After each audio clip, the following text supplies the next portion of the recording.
on growth, on economy. We also launched Professor R.P. Banerjee's latest book, that is Gita for Work and Life. Thereupon, we heard from Arun Myra on his journey of life. A very interesting conversation unfolded here on the stage with two doyens of industry and leadership. Dialogue with Barun Das in conversation with Gursharan Das and R. Gopal Krishnan, both of whom are here with us on day 2 as well. And finally, we ended the day with our first author session yesterday, which is Rupa Kurwa and Mamta Binani in conversation with Ajay Bandyopadhyay, who's the convener for Business and Economy Literature Festival. And ladies and gentlemen, welcome back to day 2 of BELF. We begin this morning with a leadership idea that challenges hierarchy, redefines power, places care, ethics, and responsibility at the center of decision-making. Our first speaker this morning is Professor R.P. Banerjee. Professor Ramaprasad Banerjee is a distinguished academic. He is a leadership thinker, a prolific author, and widely recognized for pioneering ethics and values in management education. With over 3 decades of international teaching experience, his work integrates Indian wisdom to contemporary leadership thinking, with a strong focus on ethical governance and stress management. He's also the chairman and director of EIILM Kolkata and founder of EIILM Center for Leadership and Ethics, and author of influential books like Mother Leadership, Corporate Leadership, The Vedic Way, Vedic Economy, and Ethics in Business and Management. He is in conversation with S.K. Dutt. S.K. Dutt is a seasoned business and HR professional with 4 decades of industry experience and 25 years as head of, and group head of HR across leading Indian corporates and multinational organizations. Widely recognized as a trusted partner, he has collaborated with global consulting firms on organizational transformation and leadership development. And together, they will explore how leadership rooted in empathy and values can shape the future of the work and future of the world. Please welcome Ramaprasad Banerjee in conversation with S.K. Dutt on Mother Leadership for the future of the world.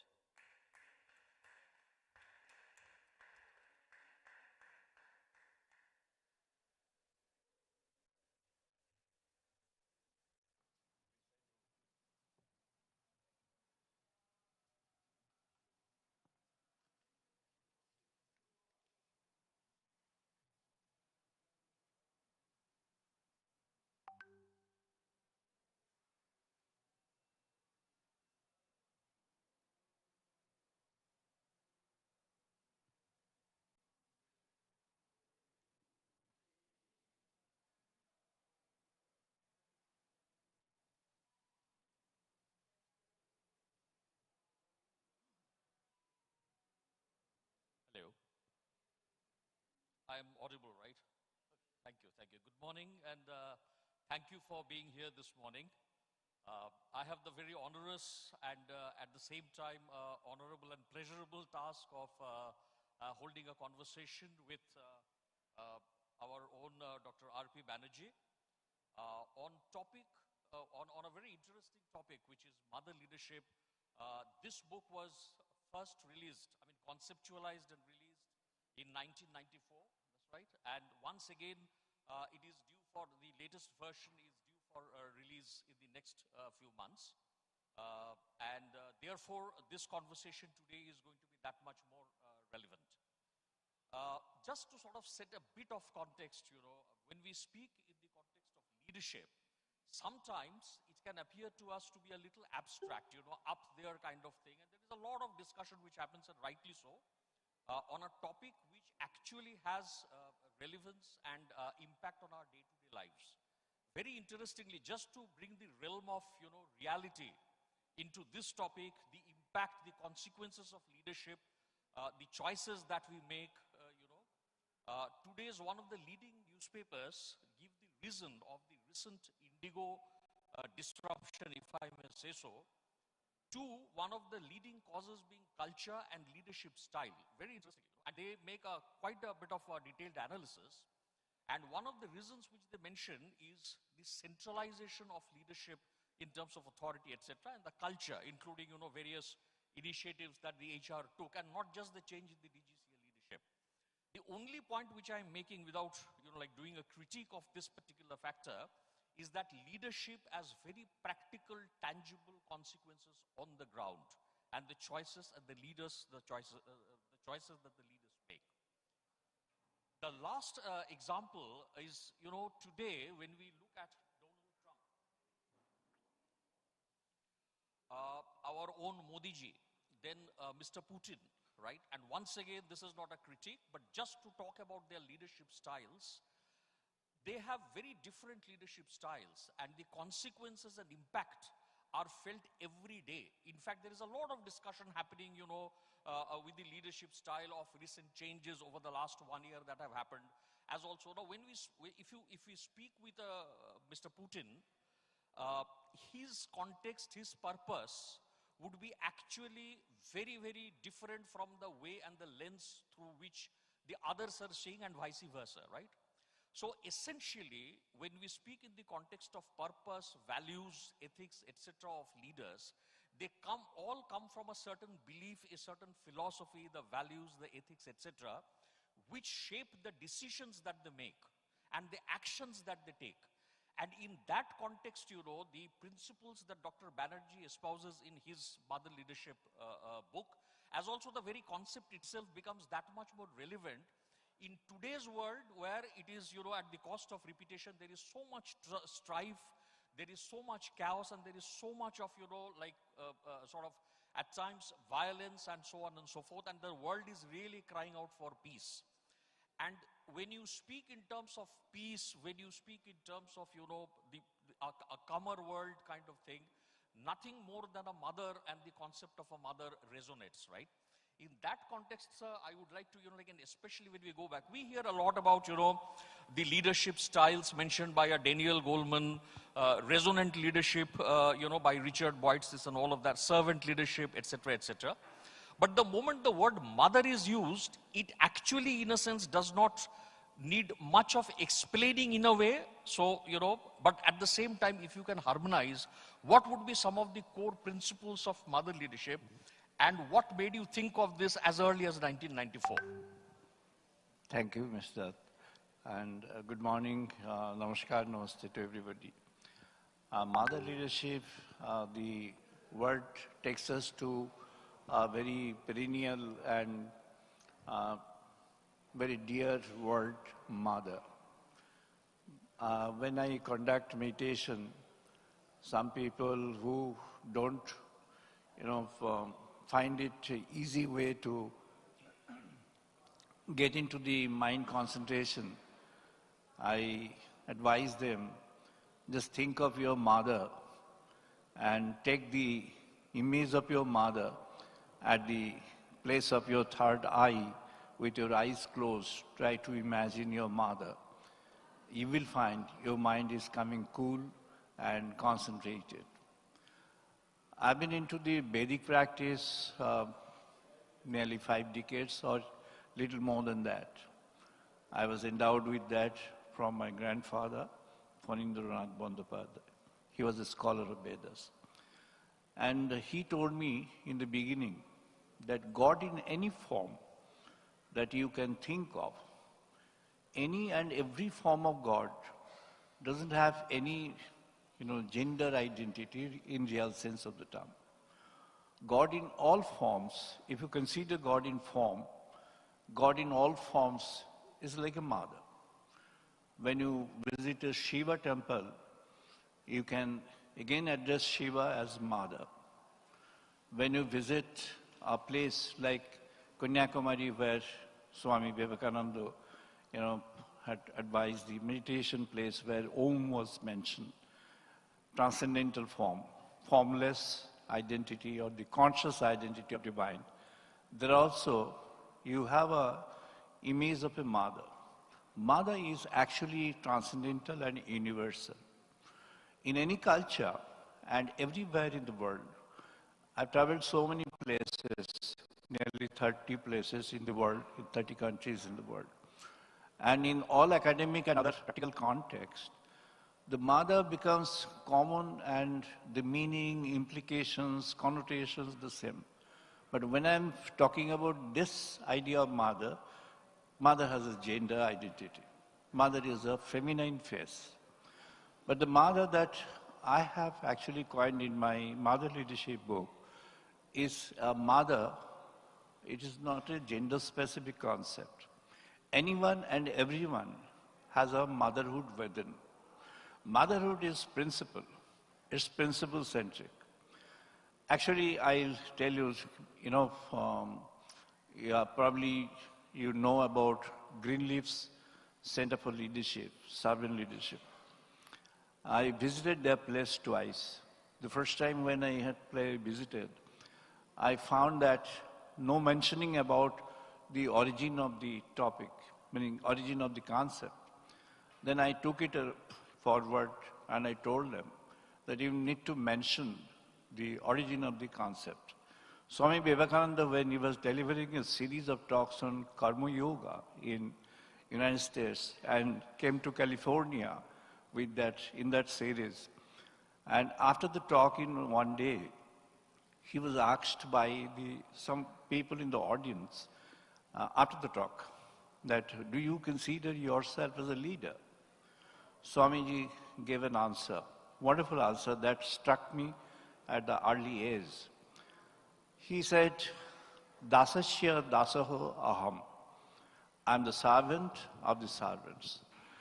That is the coining word for servant leadership. Mother is a servant. Mother is a sister. Mother is a child. Mother is a personality having contained the fatherhood within. Mother is universal. And through mother, you can have the intrinsic domains of personalities. Like if you want good things, a mother knows how to take care. And probably the mother knows best how to take care, caring. The world needs compassion. Mother is compassionate. You have asked me a direct question, when did the idea come? One is this sensitization on a conceptual, intellectual plane by, the Greenleaf Center. The other one, I just share with you a personal incident in Kolkata. I'm not mentioning the name of the, entity. I was entering into a big brand to buy a, trouser of mine and a complete set. When I was actually entering, just I overheard in the morning, just the showroom has opened just that time. I was in a hurry. I found that the person, the manager, probably the manager, he was scolding the security person in such a bad language. I felt so bad. Then I thought that, can this be a scenario of a, work condition or work situation? Everybody has got a dignity. How can I offer the dignity being, head of the function? So then I thought that in a family, a mother beats a child if at all that case arises, but she bleeds within. Can there be any kind of personality in organization? I thought, yes, if mother is there, then organizations can have a transformation. That was the seeding behind. Thank you. Thank you so much, sir. We get the context in which, the idea as also the thought occurred to you. There is a school of thought which perhaps is in majority, I would feel so, which says that, which would agree almost blindly to the concept of, as you have described it, mother leadership, and the principles that it involves. But when we put that in the context of business, there is always this nagging doubt as to whether, let's say for example, empathy. So we all agree, and we have seen this through our experience in the industry and otherwise, that people are all well-meaning by themselves, right? But when situations arise like that, sometimes, even if you want to, it may be difficult for you to really practice this, you know, like, I mean, let's say empathy. I think the fundamental, and I'm sort of daring to say this, and we will all agree, when we say mother leadership, the most basic would be unconditional love. And this what unconditional, I think, is the most powerful of all, that no matter what, right? Now, I will just sort of draw a bit of parallel before I request you to kindly sort of, explain this from your perspective. Even a Simon Sinek, and you rightly use the word family as well, he said that, you know, in business context, and he is a strong votary and his thoughts resonate with yours as well in a large part. But he also says that instead of saying we are a family, which we often say in organizations, let's say we are a community, because there would be times when we will not behave with you as we would have behaved in a family. Like with my own son, daughter, my mother, things like that, right? So very simply put, in this context, maybe we are not ready now, we are going to get ready, but we must make a beginning or otherwise. How practical is this idea to be implemented in real-time, hardcore business world? Thank you. I share with you another incident. Sometime back, for a public sector organization, I had introduced early morning prayer and, the revealed consciousness in the morning, first 10 minutes. And of course, that did not last long. It was the head of the, entity that place.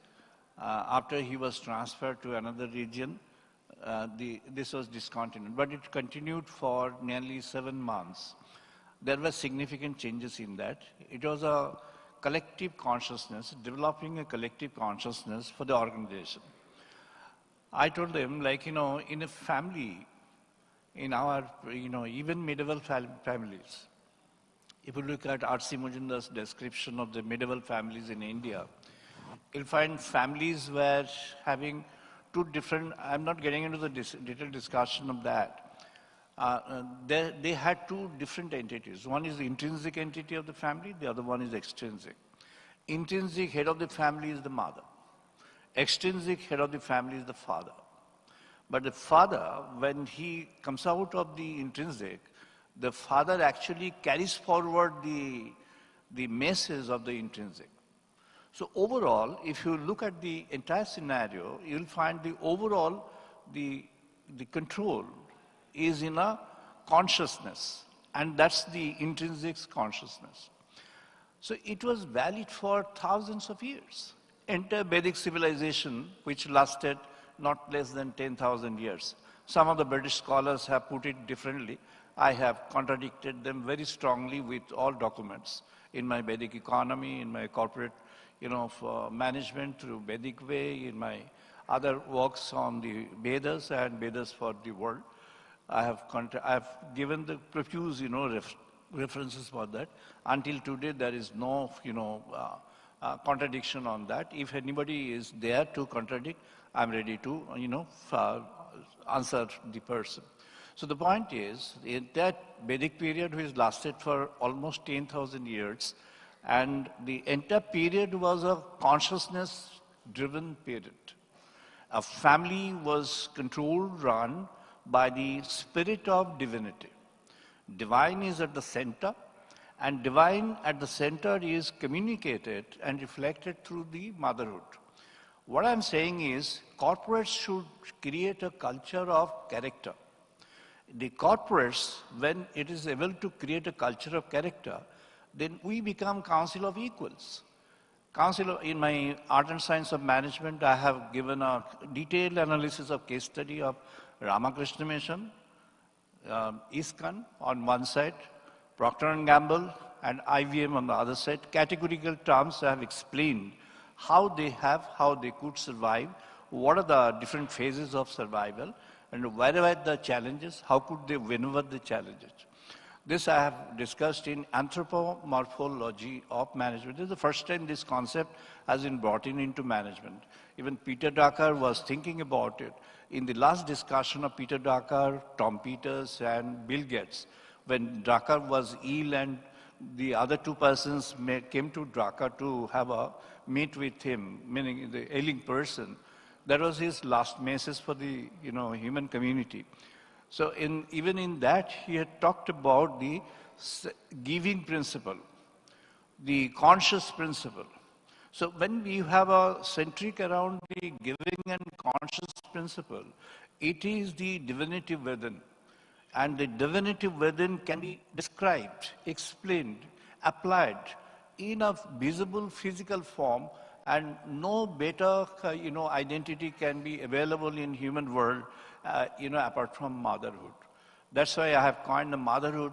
You will get everything. Or the baby comes on earth through mother, immediately the mother calculates for a long term, my baby is going to become this, that. It's a long-term aspirational model. And when the mother comes to the markets get a transformation. You will understand, now there are a lot of studies. I can refer you to, I'm not mentioning the organizations. I can refer you to many studies during 24, 25, wherein it said the advent of ladies in the marketplace has actually transformed the market in terms of price sensitivity, the quality specifications, and the modern things of that, that has actually transformed the world. And when the spirit of mother comes in real terms in the market and in the organizations, you will find transformation is occurring there. Now the technology, when it is there, AI, advanced AI, all the agentic forms of that, and even if the wish technology takes place, there you need to come back to the intrinsics of the individual, and motherhood would be the best platform or best way out for that. That's my thought. Thank you so much. Couldn't have agreed more. Absolutely. There is one wonderful thing which you mentioned, and it sort of also rang a bell, which is character. And whether it is institutions or organizations as a whole, or individuals, and of course it is individuals who make the organization, the people in organizations, right? Character is so very important, and you said that motherhood also is about, mother leadership is also about that. One aspect is, of course, organizations driving this in a way through policy and processes. For example, there would be organizations in this world who would say, as a policy, that if I have to enter a country for business, I will do anything, but I will not make any under-the-table payments. Very simple, right? We do it completely above board, and there is nothing like that, and that is communicated to everybody, kind of, right? So that also, inter alia, amounts to character and what the organization will accept and not accept, kind of thing. But do you have anything in mind in terms of what can organizations do more? There are so many initiatives they take through, learning and development, because there's a bit of a dichotomy.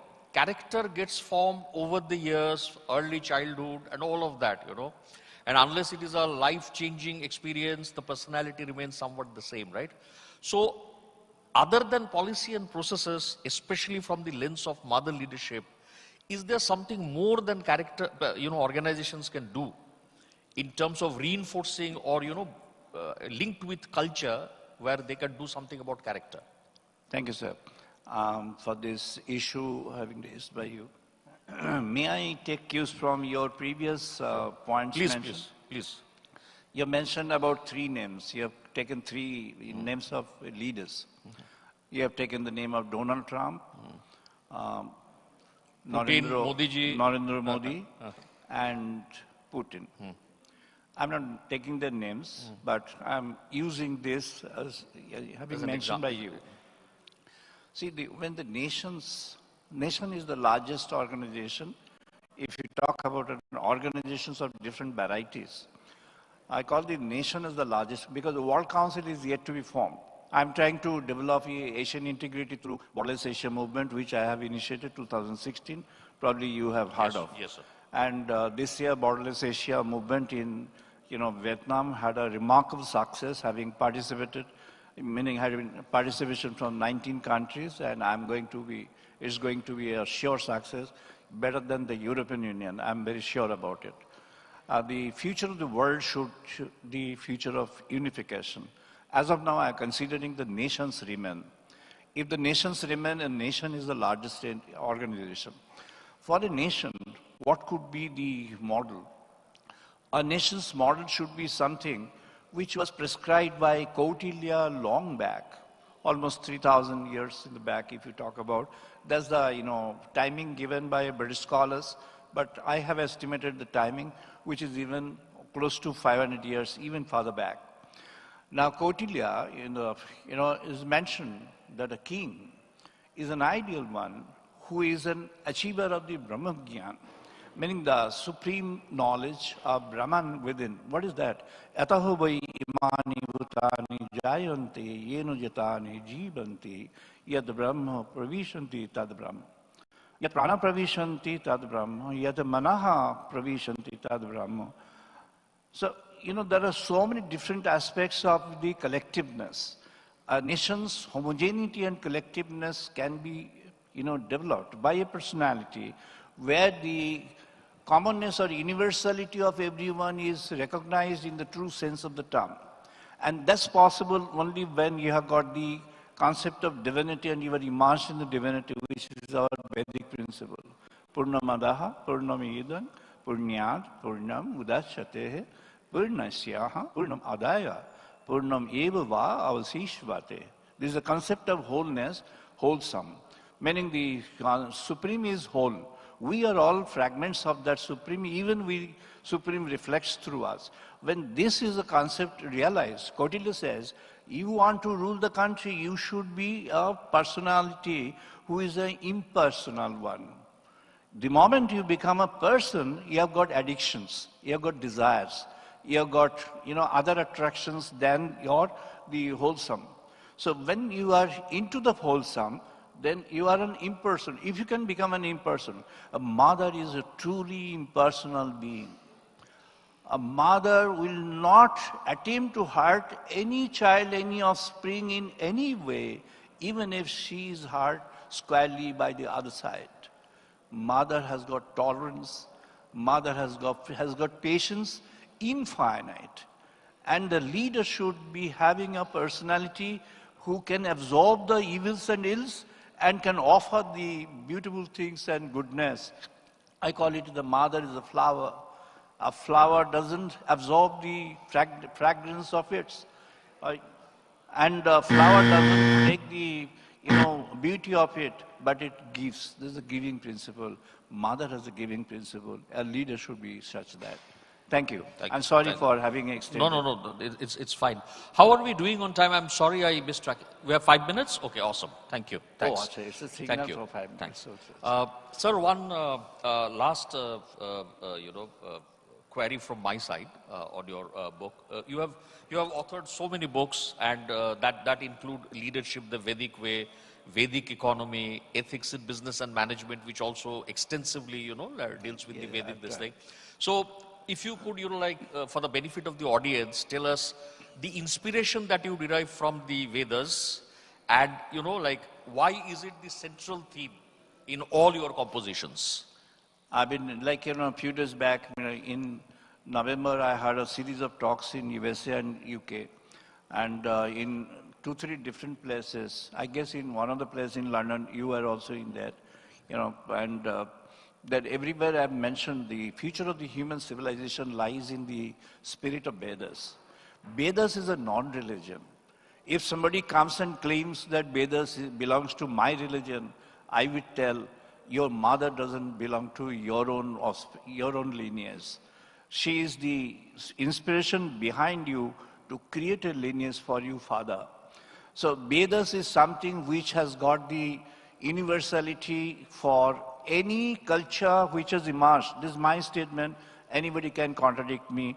If anyone is there in the world to contradict me, I will be very happy for that, to answer the person and to give my arguments to the person. Vedas is the source book of the human culture. The West civilization the Vedic period has offered. Some of the British scholars have branded it as pushed it down to the, near to our period, which is a false and wrong thing.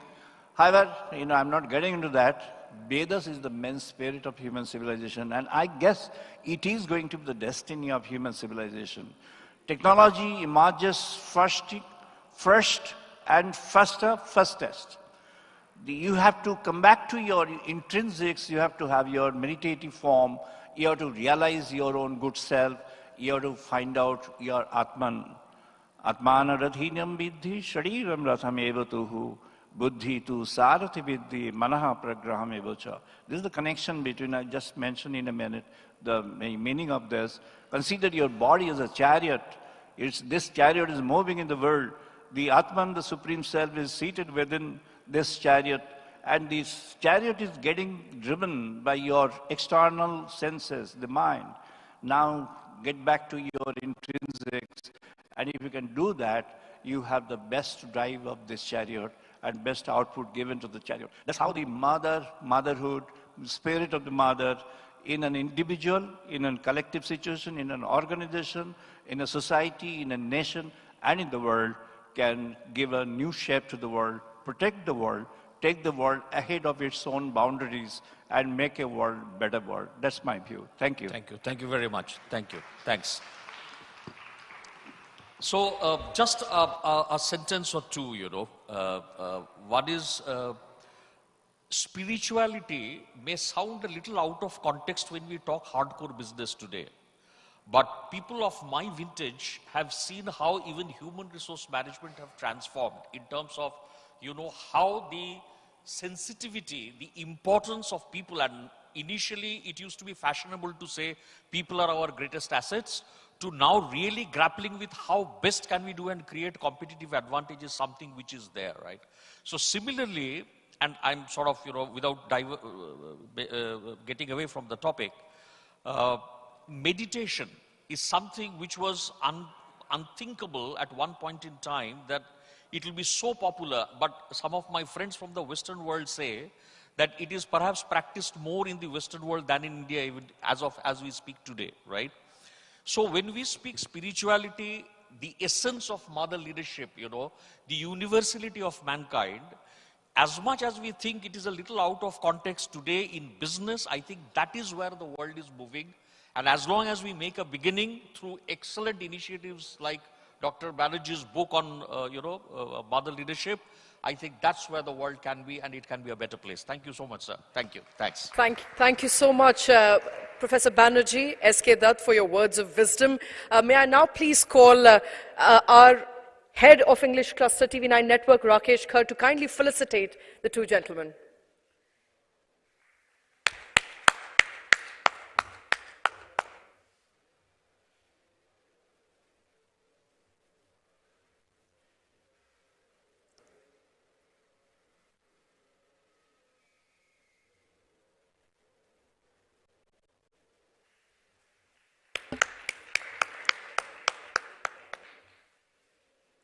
Thank you very much, all of you. We now move on to our next author session, which is India's past, present, and future. Gurcharan Das, Biju Paul Abraham in conversation with Amrish Das Gupta. Now, for our next author session, it is my pleasure to invite Gurcharan Das. He's a renowned Indian author, a public intellectual, widely respected for his writing on India's economy, its ethics, and its civilization. Before turning to writing full-time, he had the distinguished corporate career as the CEO of Procter & Gamble India, and later as the managing director of Procter & Gamble Worldwide. He's also the author of seminal works such as India Unbound, The Difficulty of Being Good, and Kama, The Riddle of Desire, where economics, ethics, and civilizations intersect. Joining him will be Biju Paul Abraham, Professor in Public Policy and Management Group at IIM Calcutta. A former Dean Academic at IIM Calcutta, his work spans global political economy, governance, and public policy. He's the author of BRICS, The Quest for Inclusive Growth, The Intelligent Person's Guide to Good Governance, and Good Governance, Democratic Societies, as well as Globalization. He will be in conversation with Amrish Das Gupta. The session will reflect on India's journey, where we have come so far, where we stand today, and what are the choices that will define us.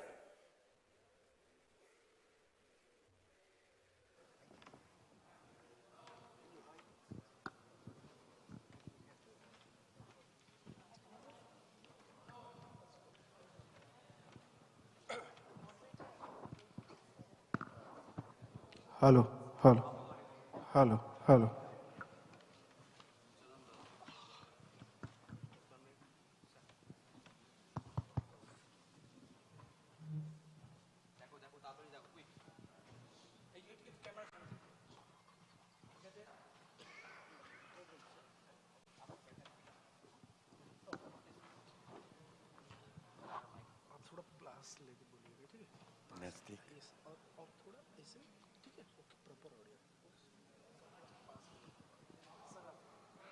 Hello.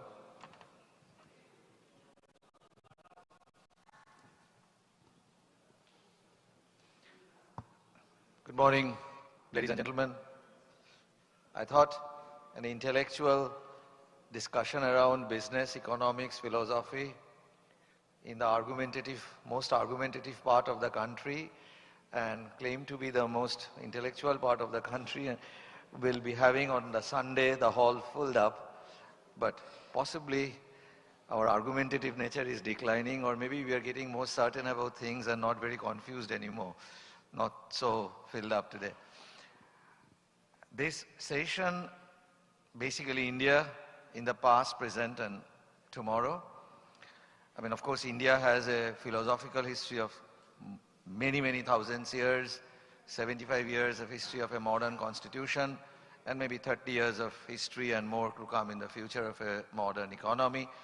So we have every components of that in our present economy, and we have two gentlemen with me, and of course it's a travesty, both through the audience appetite of listening to them and to their knowledge, that we are confining them within 45 minutes, because the audience possibly would love to hear each one of them for 45 hours, and that the knowledge that they have. Now I have with me Mr. Gurcharan Das. If you see the Mr. Gurcharan Das or read his books, his main philosophy is society much above the state, morality, pluralism, not an institution controlling everything, and of course his own work on the trajectories of the Indian economy so shows what is to be learned from the past. And Professor Abraham is more on institution, more on process, lesser on speed, lesser on sloganing. So there could be a nuanced disagreement, but of course not any confrontation. And so it will be an interesting thing to see how they take it forward. The broad 5 areas I thought I will be requesting them to touch upon in sequence. One is of course the India's economic trajectory, where Mr. Dash has a lot to say. The geopolitical order, disorder, and a country's strategic autonomy, with reference to India possibly, where Professor Abraham will have a lot to say. I am personally keen to know between them, because there is, as I mentioned, a nuanced disagreement on the institution, the democracy, and the pitfalls or the advantages of a democracy, of a state versus a society. And lastly, of course, the technology and morality. So these are the 4 or 5 things we will be touching upon. First, I will go to Mr. Das. His book, or volumes of books now going through the Indian economy's trajectory. Would like to hear from him briefly, that from the past to the present and to the future. Though we all know, I think it was Mark Twain who said that history always doesn't repeat itself, history rhymes. So how did you see the past rhyming in the present and in the future? Thank you. This formidable set of books has been placed here because this is a set of books that I have edited for Penguin on India's business and economic history past, beginning with the Arthashastra and going through the Roman trade, period of the Roman trade with the Tamilakam and so on. Why did I do it? I was concerned that we had today actually betrayed our past. Yes, giving lip service to the idea of Sone ki chidiya, etc., without having a clue about what it meant. But the reality today is that what Mr. Trump called us the king of tariffs. And that's an insult. Tariffs are things that infant economies, that protection they build. 80 years later, to be called the king of tariffs is an insult. And I'm glad he's reminded us of this, and hopefully something is going to be done about that. But, so, began with the idea of exploring the past, and fortunately I had some connection with Sanskrit past as well. And just as an example, the Arthashastra is a very simple definition of Raj Dharma is Shatabhaga. The king is told that you don't own the land, you have a share of the produce as long as you invest in what we today would call infrastructure. And he's told that your Shatabhaga means 1/6. That means 15%. So there is a just tax rate of 15%, the tax rate of Singapore. And somebody should have told this to Indira Gandhi when our tax rate went up to 97.5%. And so this is what I mean about the betrayal of the past, because after 1950, we closed our economy on the fear of the East India Company, and we still haven't got over that fear. And frankly, that explains today why we have less than 2% share of the global trade, manufactured product trade, and why we still have not created an industrial revolution. But let me take a minute to give you a sense of our past.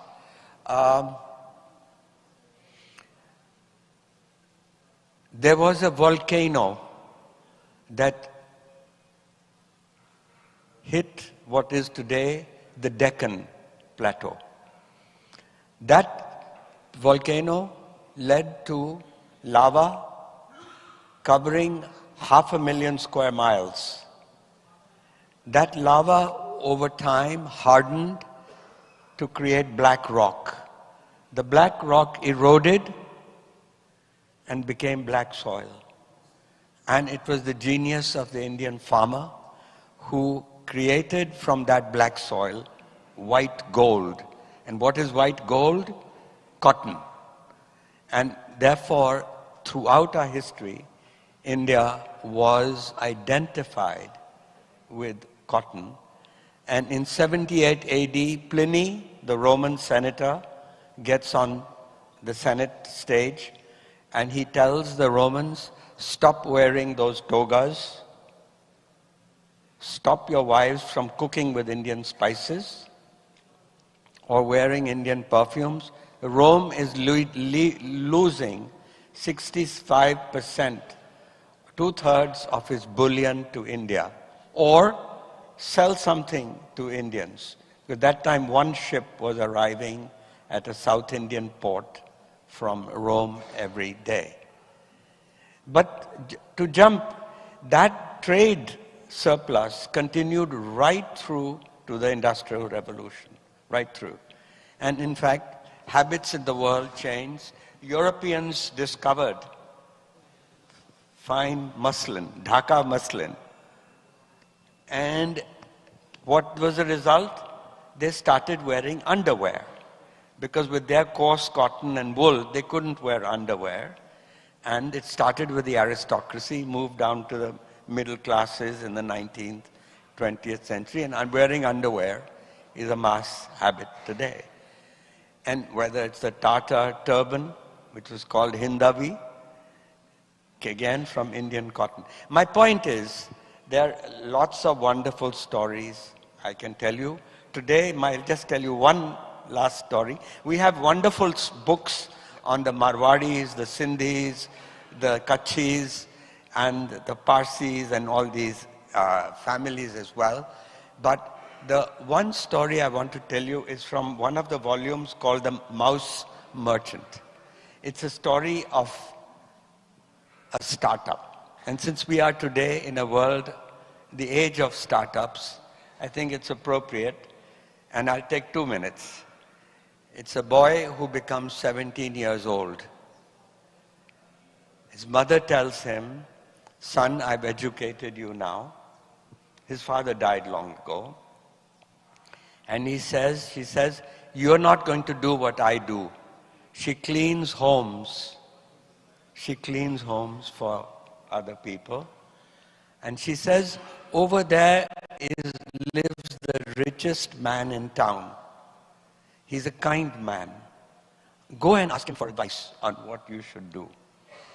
So the boy dutifully shows up at the great man's house.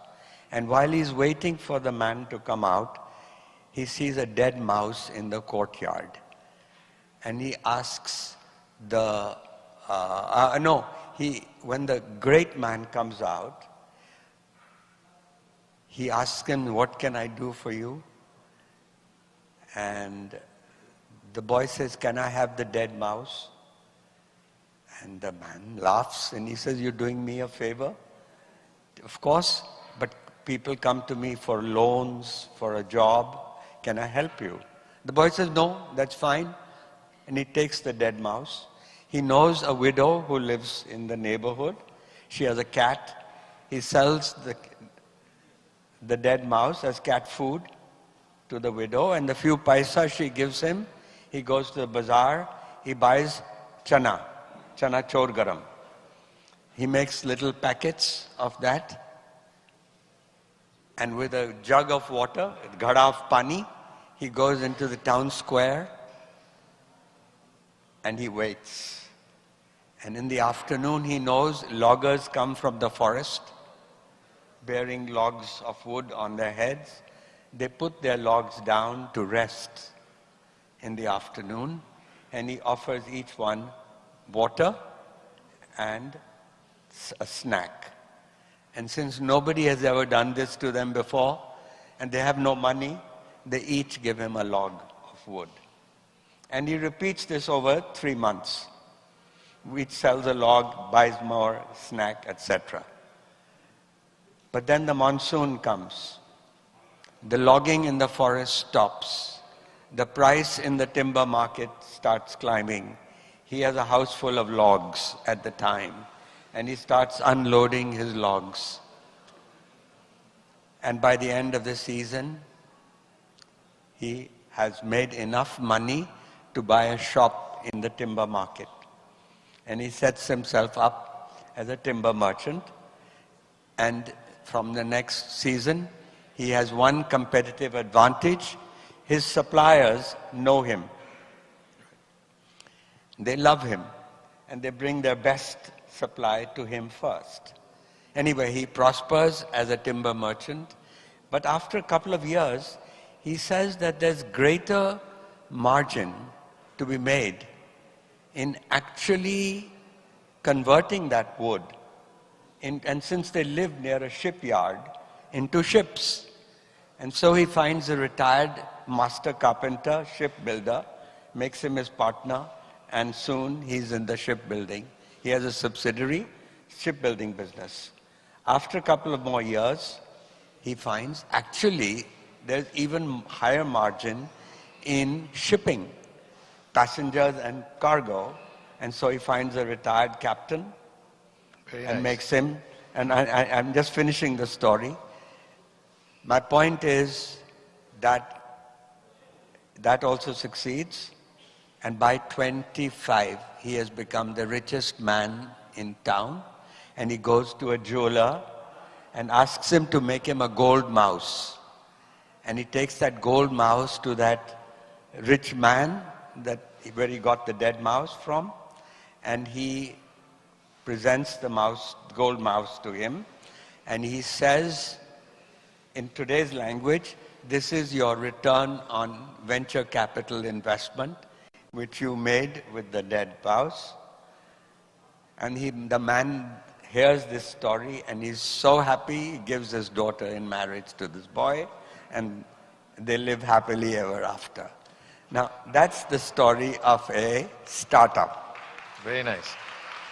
So what I'm trying to say is that we, for the first 40 years after independence, we could not have had a startup during License Raj.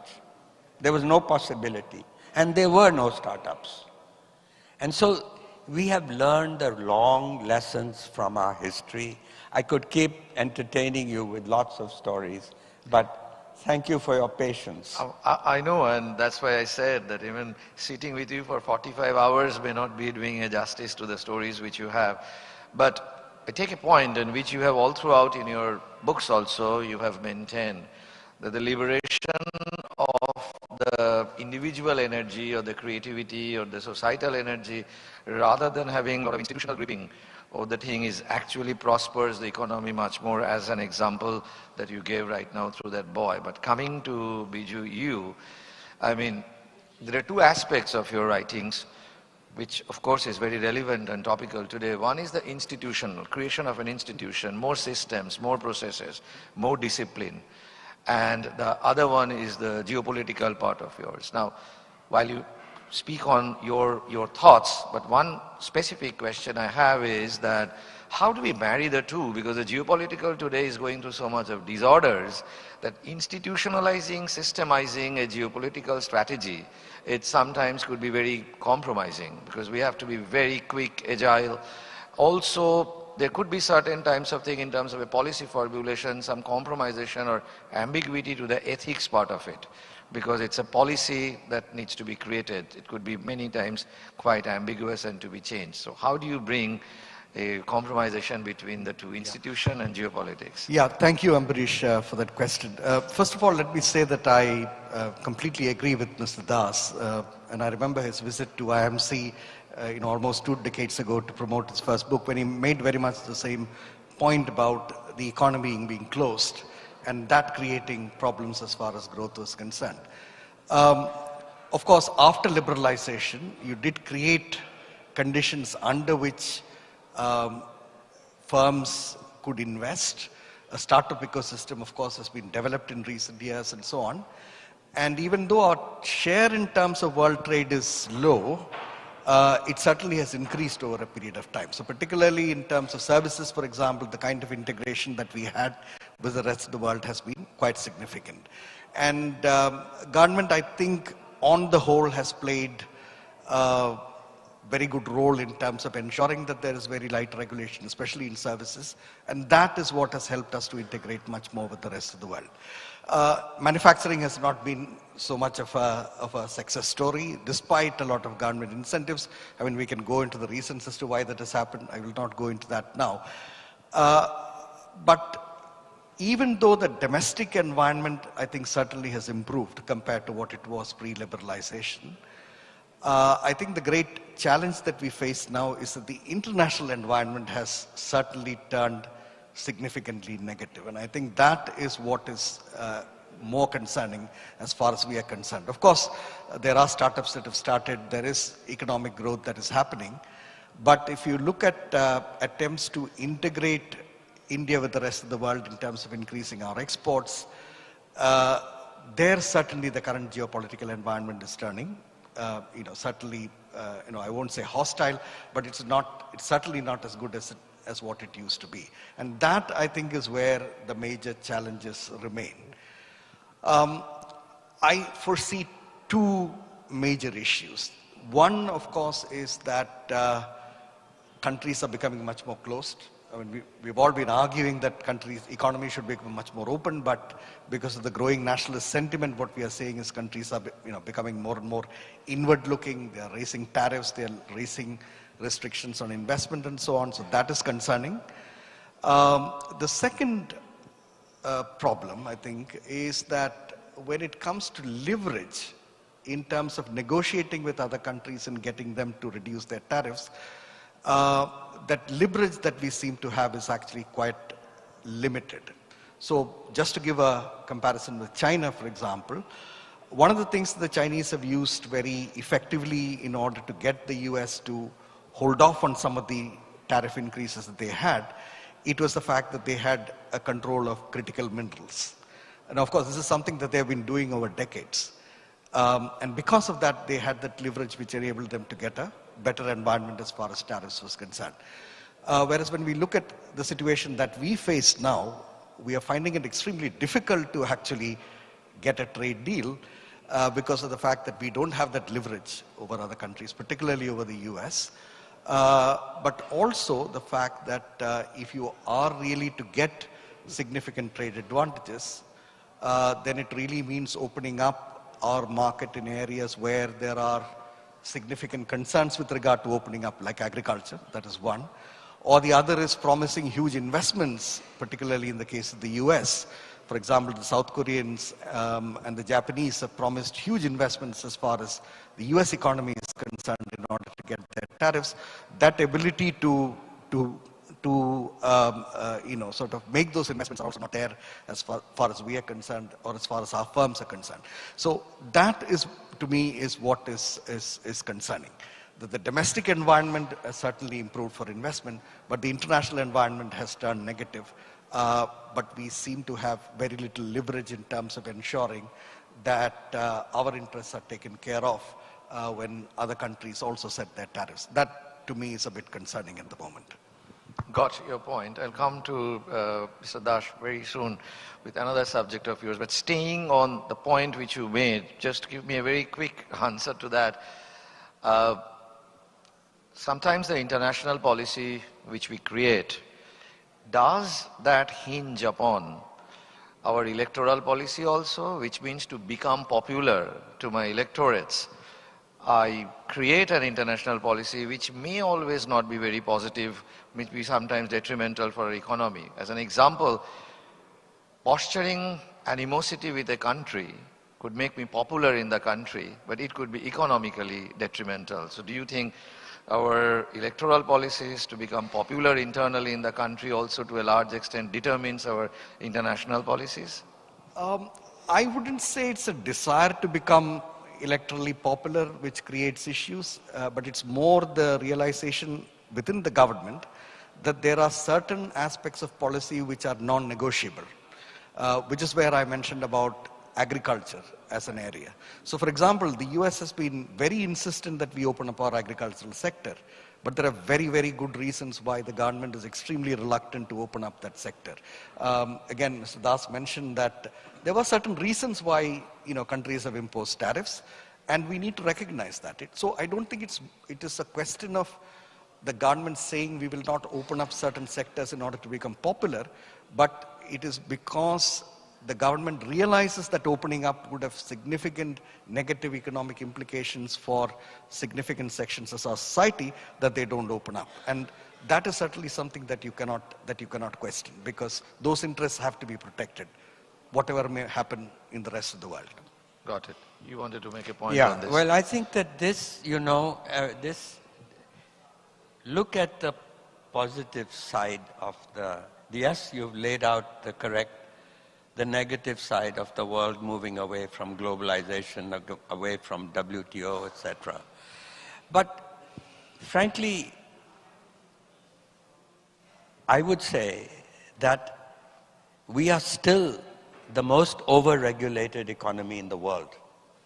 In fact, just before this session started, we were discussing with AKB here that actually the winds of deregulation are finally beginning to blow in Delhi.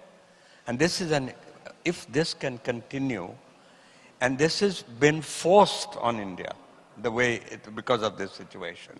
Similarly, I would say even agriculture. The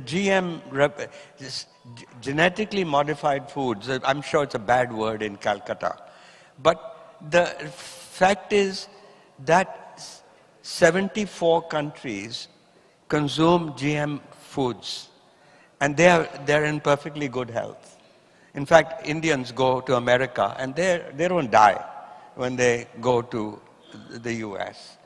And my point is that if the GM revolution, the scientific revolution passed us by, let's not allow the gene editing revolution which is there today. And Indian scientists have done studies that should force us to go back to science. After all, the dwarf variety of, that created the Green Revolution was a scientific move. So what I'm trying to say is there are a lot of things that we can also do for our farmers. Now, the farm laws were partly meant for that. But look at the side, look at it as a stimulus. Look at the present situation as a stimulus. There's still a lot. I mean, no country has for the last 3 years has been growing like India has grown. No major country. And so this is the time to, and you're right, I mean, it's hard. The fact is we are a democracy, but this is where we have to learn. For example, doing reforms in a democracy are difficult. But Margaret Thatcher used to say, I spend 20% of my time reforming and 80% selling the reforms. No Indian leader has sold the reforms. In fact, once, Mr. Modi had a meeting of a few people who write on economics, and he had Nainan, Swaminathan, Iyer, and I was there, and he asked each of us, what should he be doing? This is soon after, 2016, I think it was. And I said, sell the market. And you know what he said? Give me a one-pager. That's the word he used, to sell the market. I gave it to him. He used it on Sunday for a Ban Ki Baat, and then he stopped. You have to do it every day. Even Deng Xiaoping was in the China. He didn't have to sell the market to anybody, but he was selling it all the time. And it is to our bureaucracy that we have to sell the reform. And that today, the bureaucracy still remains the major obstacle to India's future. Yeah, I know you have been very much a champion and a protagonist of free thoughts, more Ashoka than Arthashastriya. You have been always very much a champion of moral pluralism and all those things. But tell me one thing, when you are championing a little bit of deregulation, when you are trying to bring down institutions more for a societal upliftment to happen, in a country of around 150 crores where we have huge amount of lack of education, where we have huge amount of lack of exposure, the chances of exploiting the liberation or an institutional deregulation to a negative way is much more. In such a country, would you still be advocating the regulation should be minimized, or once when you reach that level of an education, then only it should be done? Well, I mean, the regulation, the first principle of regulation is the principle of lightness.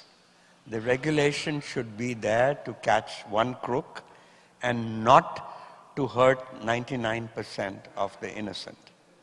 Unfortunately, that often happens. And that's why I was saying it's such good news that we have finally got that. And they are making some sensible moves today. It's a regulated time buzzer. Yeah. Staying with you on your other topic of morality, you have written quite a lot and very interestingly on the morality. And even I have been discussing a couple of days back also, going back into the history of Hegel at that time, the creation of a moral corporation so that morality is not imposed, it is inbuilt in a corporation or in a society. Pluralism also, these are some of the things that should be coming up. Does it have anything to do with religion, or morality has nothing to do with religion? No, morality preceded religion. Both Indian texts say that, and so did Plato say that. And the instinct of the moral is set in quite very early in time. There was a wonderful experiment that Piaget, the psychologist, did with 3-year-olds. He took a cake at a birthday party of 3-year-olds, and he cut an exact same slice for all the 8 children who were at the birthday party. But he made one double the size and randomly gave it to one kid. And the children got angry. Some started crying. At the age of 3, they had understood the notion of fairness. Fairness is a very central idea in morality. And so in India, actually the Dharma Shastras make it, we have a textbook written by an American author on the Dharma of business. And it's really he uses the Dharma Shastras. He has interrogated the Dharma Shastras and the commentaries, medieval commentaries. And the basic principle of the difference between labh and lobh. Labh is profit and lobh is greed. And lobh is wrong and labh is okay. Somebody should have told this to Mr. Nehru when he told Mr. Tata that profit's a dirty word. And let's not talk about it before lunch. And then he moved on to show him his pandas that he got from China. And so, you know, it's in our own society. It's not imposed through Hegel or Kant or any of the philosophers. But it's a very central dharma. The king in the Arthashastra, the king is told that dharma precedes you. And you have a right to uphold dharma for the benefit of the people. Sure. And well, enough said. Thank you. And last question, since we already have the buzzer warning us. For you, Biju, from an international perspective, international law, trade perspective, and taking a cue from what Mr. Das said, does morality play any role in forging out international policy and international rules, regulations, trade policies and everything? Yeah, well, it is supposed to. So if you look at the World Trade Organization agreements, WTO agreements, multilateral trade agreements, it is essentially built on the concept of treating all nations as equal. But in reality, in terms of how it's implemented, very often, you know, it is not implemented in that manner, and I think that is one of the major problems. So for example, if you look at international trade, one of the great concerns is that international institutions are no longer relevant as far as trade policy is concerned. The WTO has almost become irrelevant. But relating it to the point that Mr. Das was making about fairness, I think that is what is critical, whether it is international regulation or domestic regulation. So he made the point about, you know, too much regulation. I mean, there are certain areas where certainly you need a lot of regulation. Health and safety, for example, is one. But I think what is important in order to increase investment is the belief that regulation is fair. That if I follow the regulations, I will be treated just as equally as the next person. I think the problem that's happening when it comes to enforcement of regulation, and this is where I think the problem of investment in India is coming from, regulation is seen as not being fair. Whether it's heavy or not heavy is not the issue. Is it being seen as fair? And the moment it is not seen as fair, then of course investment suffers very significantly. And that's the big problem that we are facing at the moment. Don't give me a diplomatic answer, give me an answer straight. If we see in the world a country engaging in a kind of genocide, should we still do business with them or not do business with them? Morality or economy? Okay, yeah, this is a tough question. Okay. It's like the old question of, you know, the old answer that, you know, one man's terrorist is another man's freedom fighter kind of thing. I mean, there are, you know, there's genocide and there is genocide. Some we turn a blind eye to because, you know, that is what real politics is all about. But should we do it? Perhaps we should not. But we need to deal with the world as it is, not as we would like it to be. That's the big problem. Thank you, gentlemen. So what it comes out at the end from both your extremely erudite treatment of this subject is that balancing is the most critical thing. There will be ambiguity, there will be morality, there will be economic challenge, there will be economic prosperity, but amongst all these things, we have to always create a strategy of proper balancing. Thank you very much, and really, really Thank you appreciate it. very much, gentlemen. Let's give it up for Gurcharan Das, Biju Paul Ibrahim, and Ambrish Das Gupta to felicitate our guests. May I please invite Sudha Sadanand, Consulting Editor, TV9 Network, on stage.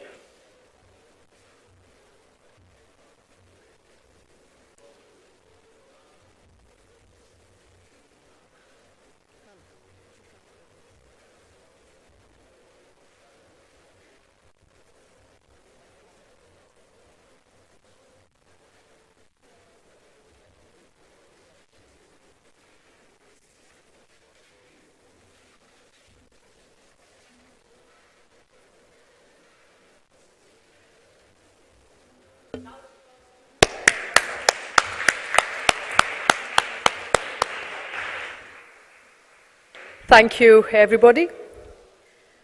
For our next author session, which is Enduring Enterprises in a Volatile World, may I please call R. Gopalakrishnan. He's a distinguished business leader. He's an author and has held various leadership roles, including Executive Director at Tata Sons and Vice Chairman of Hindustan Unilever. He's known for translating boardroom wisdom into timeless leadership lessons. He's the author of The Case of the Bonsai Manager, Doodles on Leadership, and What the CEO Really Wants. He will be in conversation with Rakesh Khar and myself.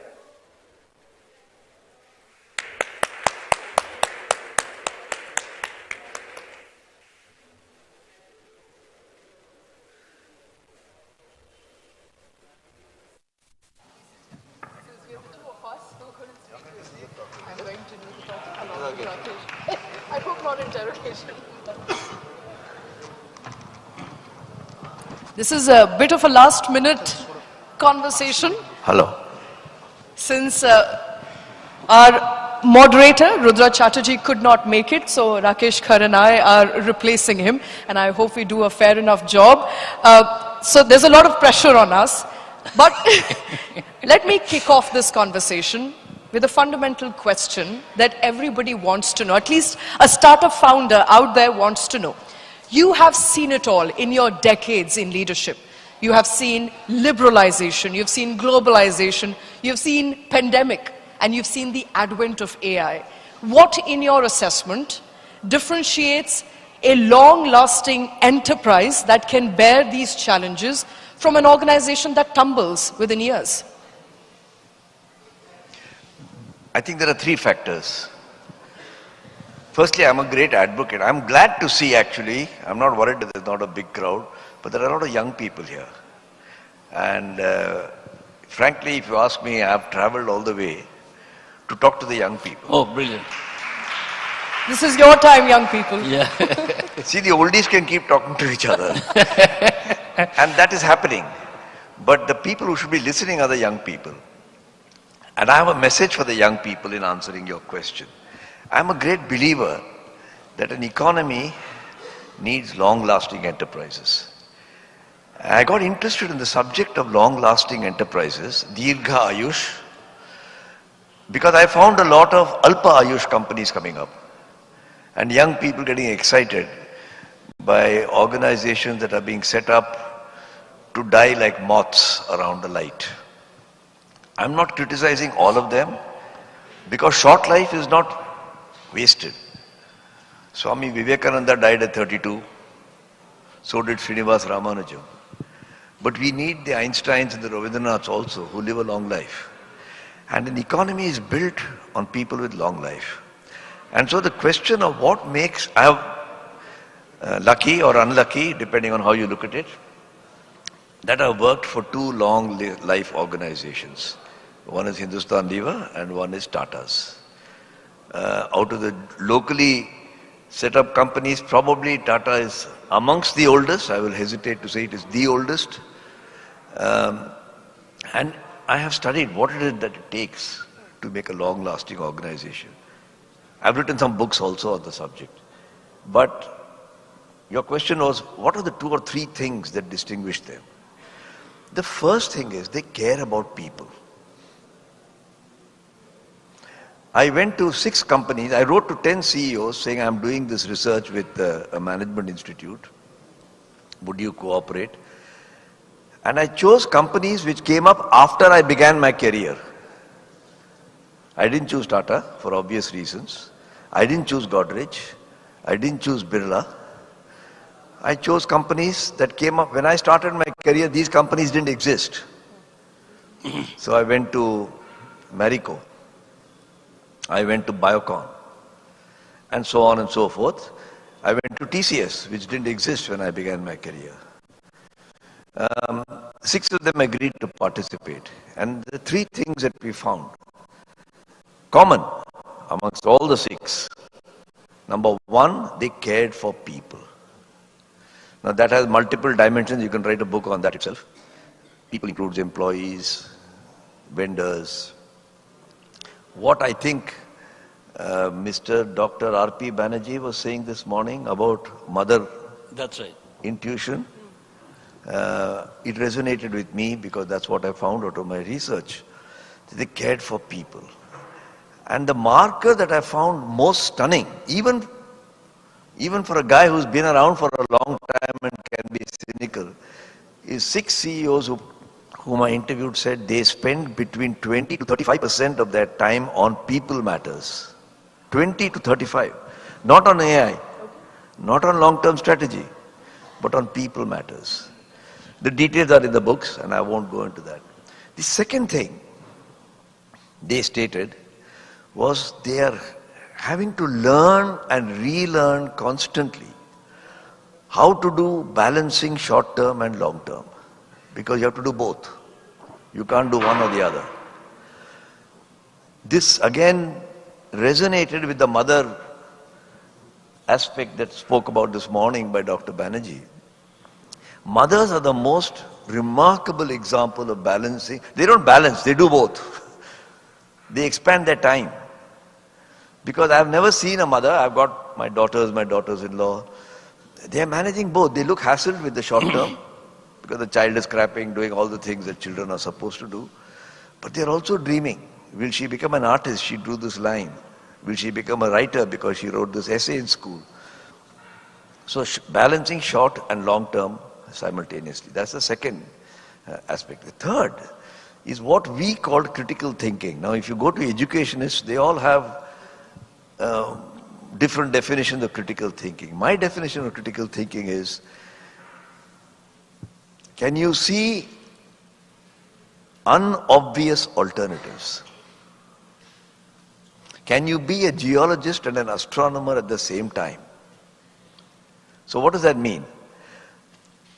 Imagine that you have sent an astronomer and a geologist to the moon or to Mars, and you told them, take in your backpack all the instruments that you require. As soon as they land, the geologist will step out of the spacecraft. What will he or she do? Kurpi nikalega, start digging.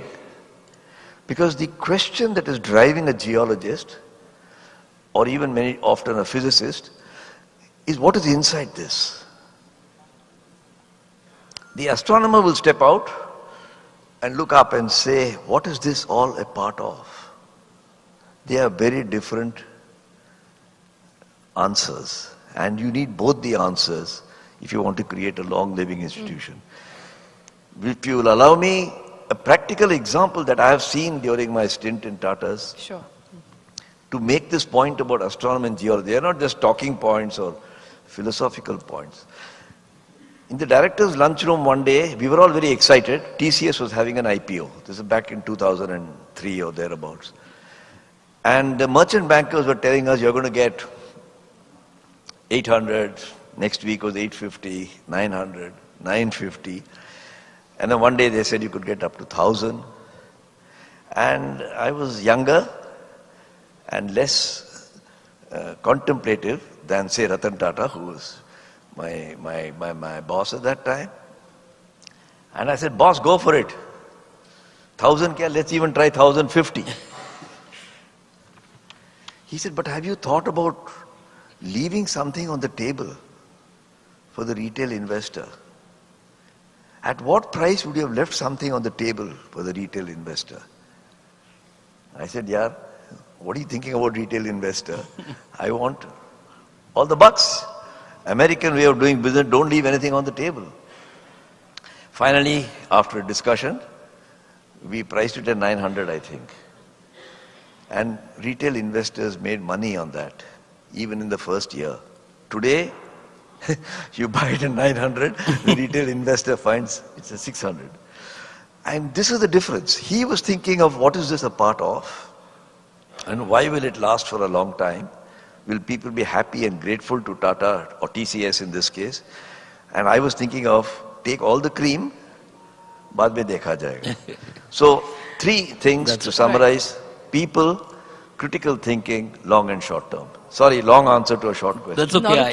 Yesterday you were, very good with your one-liners. Today you were yesterday you were very good with your one-liners. Today you are as good with your longer explanations. Very anecdotal. You talked about people as assets. Actually, yesterday Arun Mayer also talked about the incapability of Indian corporates to look at people as assets. They see them as depreciating assets rather than as appreciating assets. That's a new, idea that I came across yesterday. So people as assets, you're a great example yourself because you worked with companies which have endured. So you endure as a brand, as an individual, so do these companies. If you do a global, if I zoom out from the Indian context and you do a global review, we have seen that there's a decadal shift in companies, there's a decadal shift in companies. Am I audible? Just up the audio a bit at the PCR level. So, there's a decadal shift when we look at companies. From energy sector, we moved to technology, and in technology domain, we have moved from pure play, real estate companies and technology domain to AI. And now look at AI also, we are ending the year with the possibility of an AI bubble. So there's uncertainty. And in the domestic context, I gave you the global context. In the domestic context, we got so excited about the startup dream. And, numbers might vary, but we're looking at a 50% wastage or 50% death rate. So in that sense, we are already living in a very, very uncertain VUCA world where only certainty is uncertainty. So what is the trajectory for global companies and Indian companies in terms of trying to aspire for a larger and enduring entity?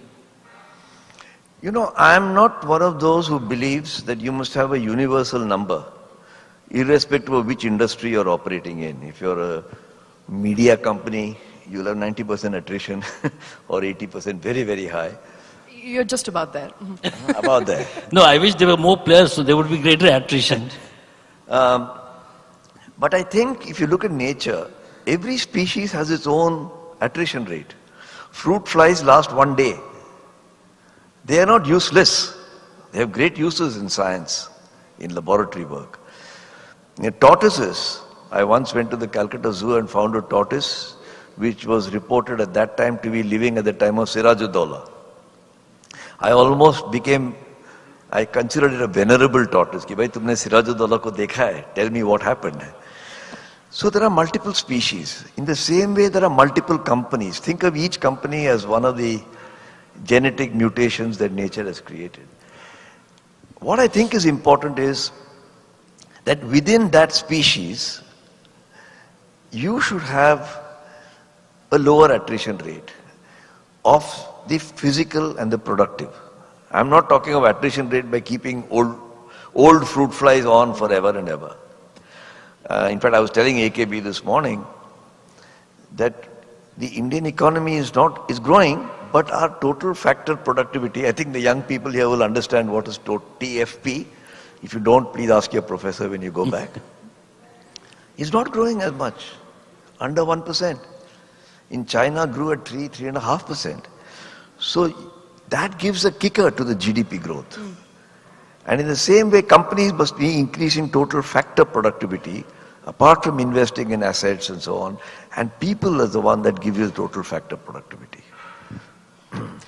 Since you talked about total factor productivity, organizations are also finding it very hard. And we had a conversation yesterday when you were sitting on stage with Barun, talking about the new generation of people, their work ethic being very different. And in that context, I also want to bring in what's happening as far as contemporary India is concerned. I hope I'm audible.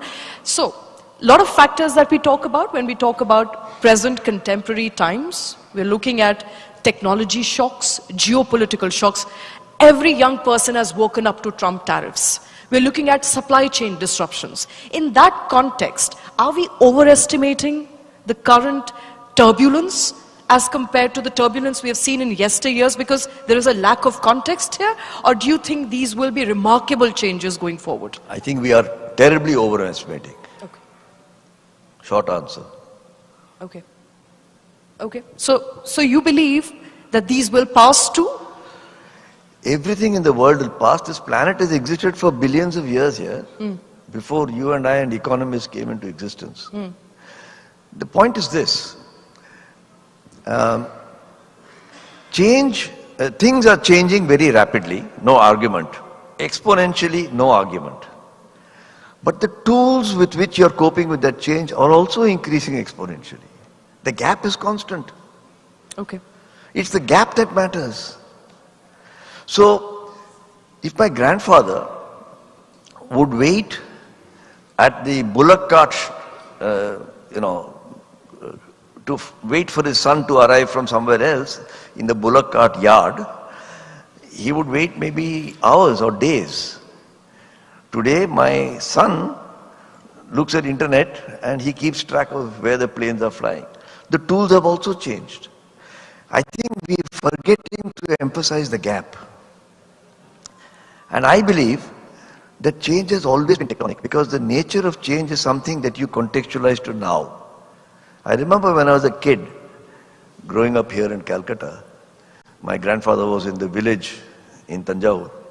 My dad used to take us periodically for visiting the grandparents. And he would tell me, this is my recollection, I was only 8 or 9 years of age. He said, you know, when I was your age, my father, so I'm now going to my great-grandfather, whom I've never met, took me from this place to that place because something called a railway engine was being commissioned. It is a big black monster which was putting out smoke. And they say it will go from here to Madras in 8 hours. I don't know how you people are going to live your life. Thank God I have finished my term. I'm saying the same thing to my grandson. Except I'm not talking of it. So are you in a way saying that we make a big hullabaloo? Absolutely. Okay. No, but I think that's wise for a lot of young people out there. I think I must tell young people, be strongly influenced and impacted by the change of technology, but don't listen to this excessive bullshit of saying, oh, the world has never changed, AI is going to take away all the jobs. This is the biggest load of rubbish. So it's quite consoling, sir, that, if I may add, Sorry? that it's quite consoling that you're not, playing the doomsday. You're saying that things are... Well, it depends on what age you are, you see. No, I'm at the cusp, Young people may say, this guy is going to be dead and gone, but he's telling us all the wrong things. Yeah, no, but I'm telling you, I have, and there are people of my sort of age group. No, but on a serious note, sir, I think, it's important to also look at, while there is overestimation and media headlines, we scream headlines, that's one of our failings, also strengths probably. But the fact of the matter is that, the disruption that has happened at the start of the year with one individual, so to say, reimagining the entire global order, in my lifetime as a journalist for about 4 decades now, I haven't seen that kind of disruption. I'm not calling it good, bad, ugly. But fact of the matter is that the established global order, change is welcome and it leads to evolution and, in many cases. But here in this case, don't you think, the fear of established global norms being given a go by one individual is a real threat? The global norm has been disturbed by one individual. That's your right. question? I mean, we're talking about Trump and the way, and the global institutions. It's not the first time in my lifetime it's happened. I was a young kid, except that at that time, when Hitler took over the world, what happened? Yeah, so we have the I'm not comparison. equating Hitler and Trump. We have the comparison, that's I it. want my US visa to be safe. But for God's sake... Is it due for renewal? Yeah. Let's not sort of overestimate these things. Yeah, when Alexander came and met Porus on the banks of the Indus River, was he not upturning the world? So, throughout history, you'll find that some bloke was there who was upturning the world. The question of whether it is A or B can be argued. There's a connected question, sir. In this context, we said we live in a very uncertain world, and what is the role of governments, in pushing businesses? America has for long been known as pushing its businesses, something now India is doing little, reluctantly. And, the gentleman earlier on this seat talked about the bureaucracy being a, problem. So should, governments actually push businesses to make them more enduring, make them more profitable? There's a debate globally about the role of, politics in building capital as an institution. In the Indian context, how we are placed today. There's a massive churn against, capital. It's being viewed in a certain manner, which may not be always palatable to capital's growth. And wealth creators are also seen in a certain respect, while as we have the American example, we have the EU example, where they're pushing their businesses, openly advocating them as the, solution, building their, consumers, building their top line and bottom line. It's very easy to sit and pontificate on how government should respond and do things. I don't want to do that because it costs me nothing. If I was a secretary to a particular ministry, my answer would be different. But I want to take one example from our own history. When this country was becoming independent, and I was too young at that time to understand what's going on, but later on we've all done the reading, they said we need a constitution. And if you see what they did, they got the constitution from all over the world, took the best they could. They appointed a father figure who was controversial in his own right to go through these along with a group of very erudite people. And they developed a constitution. But very, very important is they developed a preamble to the constitution. And for me, what this tells me, the preamble is philosophical. The constitution is putting out policy. And then comes the practice. The same constitution was implemented differently during the time of Nehru, Mrs. Gandhi, and now. Everybody swears by the same book, but they're doing different things to the media world. And since I'm sitting and talking to two media people, if I say Hiren Joshi to you, it means something. Not to these youngsters here, but to you it means something. Why? The young people who are interested to know the biography of Hiren Joshi can talk to... Everybody's going to go home and Google Hiren Joshi now. So I'm telling you... And they may not be much available. Whereas you look at industrial policy resolution 1951, industrial policy 1956, and every 20 years new secretaries come and put new rules, new bandhans. What I am advocating, taking a leaf from the constitution, is it's time India needs a philosophy which defines what the government's role is.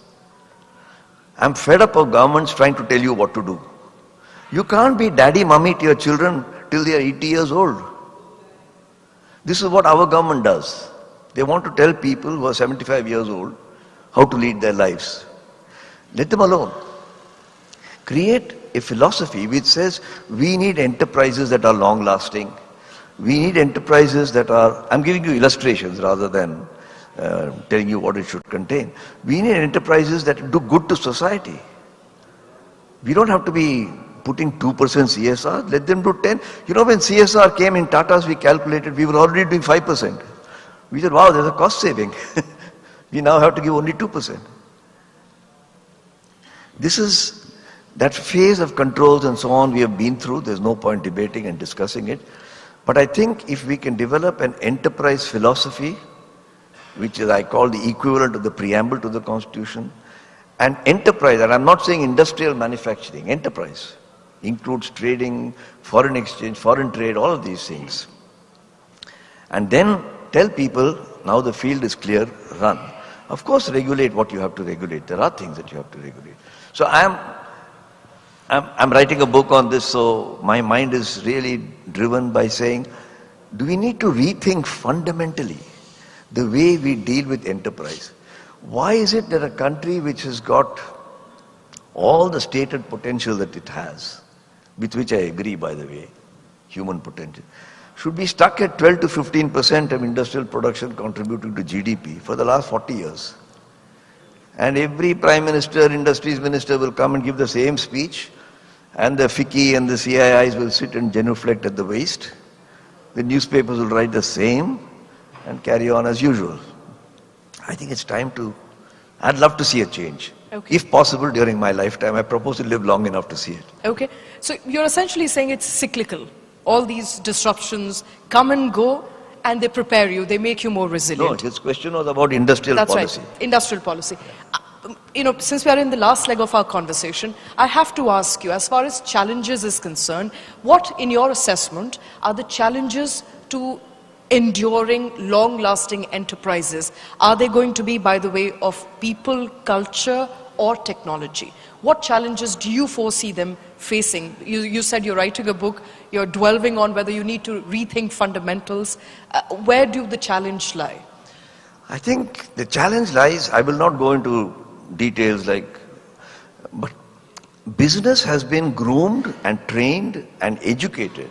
Children, listen, young people here, you're trained to make businesses efficient. But nobody trains you to make them effective. And efficiency and effectiveness are two different things. They are not the same. Effectiveness has the mother instinct. Efficiency has the do more out of less. And since we are at the end of our conversation, I want to give a metaphor because I'm really interested that all these below 30s are sitting here, below 25s are sitting here. You take music as a metaphor. You go and see a Western classical music philharmonic orchestra. Everybody will be sitting seriously and various 100 people will come and sit down. They'll have a score sheet. When the maestro comes, everybody will clap. And then magical music flows for the next so much time. You see outwardly discipline. But internally you know that there has been great creativity. Creativity is encapsulated within discipline. You're telling me to shut up? That's for us, not for you. Not you, us. No, I will shut up. No. I think that's fair enough. Yeah. But you look at in Indian classical music, there'll be hardly 5 guys there. They'll saunter onto the stage. That's right. They seem to talk to each other through their instruments. Most often they don't even have a score sheet. You see tremendous creativity and relationships, but there's great riyaz behind it. What you see outwardly is creativity, inside you see discipline. So discipline is inside and creativity outside, or creativity outside, discipline inside. Makes a big difference. And this is the difference between effectiveness and efficiency. One last question. I know we're running, short on time. India is witnessing a robust civil society. At least there's an attempt at that. And capital is being seen, deficient on the social contract. Do you think companies, there are few today, honorable ones like the one you mentioned and where you worked, largely the social contract is, a missing plank. That's how the society looks at capital. Do you think companies that need to endure longer, one of the key pieces to address and be consistent with that is social capital, social construct? Listen, I'm saying companies that last long have no choice but to engage with the social construct. If you don't engage with the social construct, you won't last long. So the question is, do you want to live in Delhi and live till the age of 90 or not? That's it? It's okay, carry on. Oh, I thought she's coming to assault me. No, I almost fell in love with you. I went weak in my knees. Thank you. Yes. Sorry, I have slight vertigo sometimes, and right. my apologies, but I saw a handsome man and I just wanted to kind of buckle under that charm. You could finish, sir. We still have time. Yeah. Go ahead, sir. I think hearing Sudha makes me say, please send this video clipping and show it to my wife that somebody thinks I'm handsome. So before I wind up, I eavesdropped on a morning breakfast conversation that our Gopalakrishnan and Gurcharan Das were having on what makes an enterprise long-lasting, and we were comparing it to Germany's Mittelstand companies, where there are companies, which are as old as 300 years, 400 years. So in that context, for the young people, once again, I have to ask you, what differentiates between a company which is long-lasting versus companies, the startups essentially today, as you were referring to, with shorter vision, lot of capital, but undeniably, low on patience, cannot go beyond 10 years, don't have a long-term runway or a long-term horizon. What should they learn from these companies? Well, how can they have a long runway? Your definition of startup itself, I disagree with. Okay. Nowhere is it written. No law of physics states that startups should be having a lot of capital, should be dying within 10 years. The fact that we are practicing that is a separate matter, and I think that's the subject of the next panel discussion. It is, yes. In my lifetime, these companies were started as startups. Biocon, Marico. They've lasted 50, 60 years, and from all I can see, they will last quite some time more. They didn't go and engage. They were disciplined about capital, capital allocation, total factor productivity, all the mumbo-jumbo that you're taught in your B school. So it is not a given. The fact that some guys are doing it and they are in a hurry is a matter of their personality and their approach to it. But there are more of them in hurry today. There are more of them who are in hurry today. No. If you give too much money to a family, at some stage the family from building businesses starts to denude. Gurcharan was giving us an example over breakfast. You're giving them lots of money with the caveat that I want the returns in 5 years. And I think the wrong incentives. Why should we Americanize everything? I don't understand. Wasn't Tata a startup in 1868? Wasn't Marico a startup in 1981? And people in those days when Marico went with the public, even Biocon, Kiran Mazumdar and I were playing golf, and she said, these are great examples. Be a friend, buy 50 shares. I said, "Theek hai yaar, dosti ke liye kar lenge." That's how Biocon began. So we forget all this. Now that they are multi-billion-dollar corporations, we think, and we think of the new startup. There are some startups. India has 100 or 108, I've forgotten, what is it called? Unicorn. 3 of them make profit. Now maybe it's become 5. I don't know. I mentioned 50% wastage in the overall startup ecosystem. 30%? 50% wastage in the overall startup ecosystem. I think we need startups. Let's make no mistake. I'm delighted that Indian youngsters are thinking of startups. I'm delighted that their facilities are very good. But for God's sake, let's not think India's problems will be solved by startups. All right. Thank you so much. A few grown-ups are helpful. Thank you, Mr. R. Gopalakrishnan, Shweta Kothari and Rakesh Khar, my colleagues, for this riveting session. And like Mr. Gopalakrishnan said that he's more interested in those who are below 30. Onirban, please clap. All of us clap. Gurcharan Das sir. We are eternally young and so hungry for great ideas. Thank you very much, gentlemen and the lady, for this lovely session. Thank you indeed. And now, if I may request Ajay Bandyopadhyay to please come on to stage, convener of BELF, to felicitate Mr. R. Gopalakrishnan. Loud applause, below 30.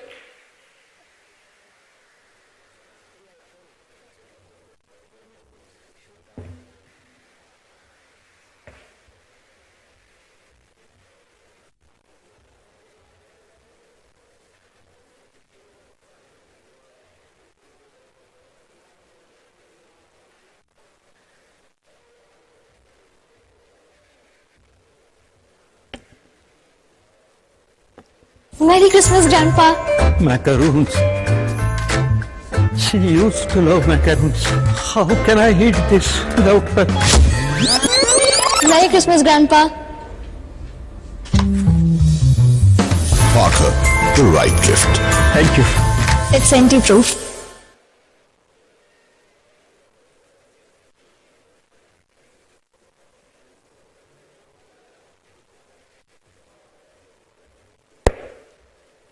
All right, we're moving on to our author session 4, and that is an economic narrative for Viksit Bharat. I have the pleasure of inviting on stage Mr. A.K. Bhattacharya. This session will take us straight to the heart of India's economic moment. As the country increasingly speaks of a Viksit Bharat, critical questions emerge. What does development truly mean? And which economic choice will shape India's future? To help us decode, of course, Mr. A.K. Bhattacharya, popularly known as AKB in journalistic circles, has graced these events. Please.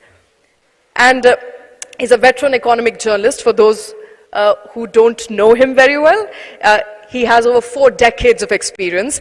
A.K. Bhattacharya has served as the editor of The Pioneer and Business Standard. He's currently editorial director at Business Standard, where he writes the influential column Raisina Hills. He's also the author of The Rise of Goliath and the multi-volume series on India's finance ministers. And I have the pleasure of taking this conversation with him.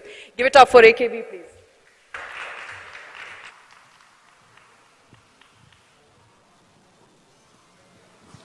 All right. Don't ask too many difficult questions, huh? Not at all, sir.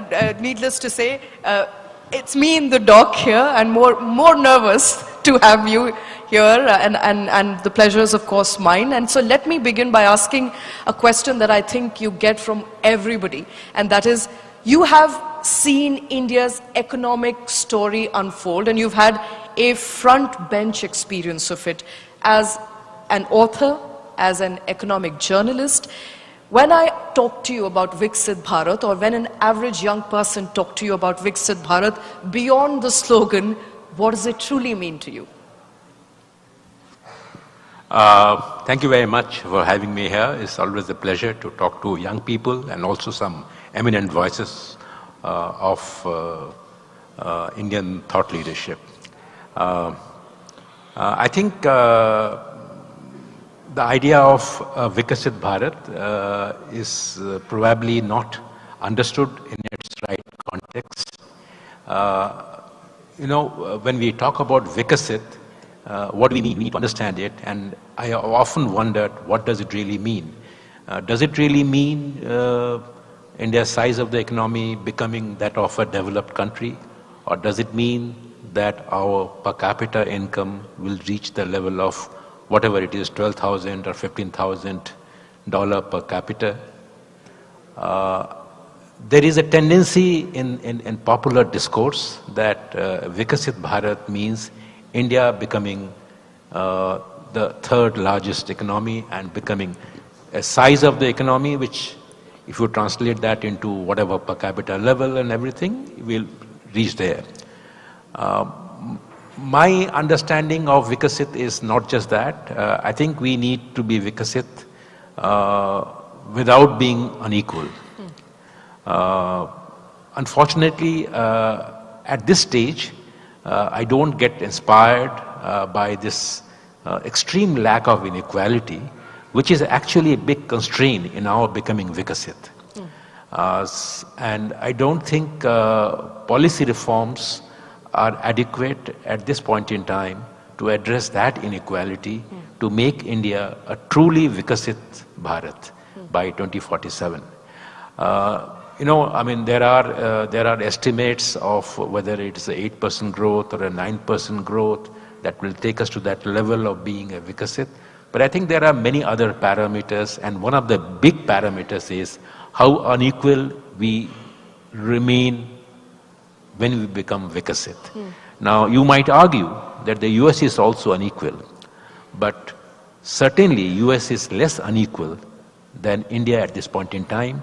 And one data point, which is available by the latest numbers, coming from, if I'm not mistaken, from the government estimates only, which is that just 10% of India's population has got a 58% share in India's total income. I'm not talking even about the wealth. Wealth, I think it is larger.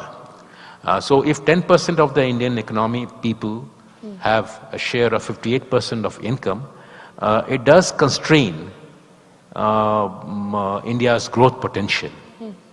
Why? Because I think what happens is that a small cohort of people are becoming the market.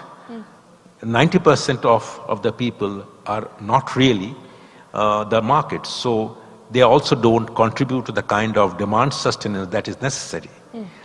So if we cannot change that equation by making sure that their participation of if not 10%, if not 50%, 60%, at least 30%, 40%, we will not be able to sustain this growth And that is one big worry.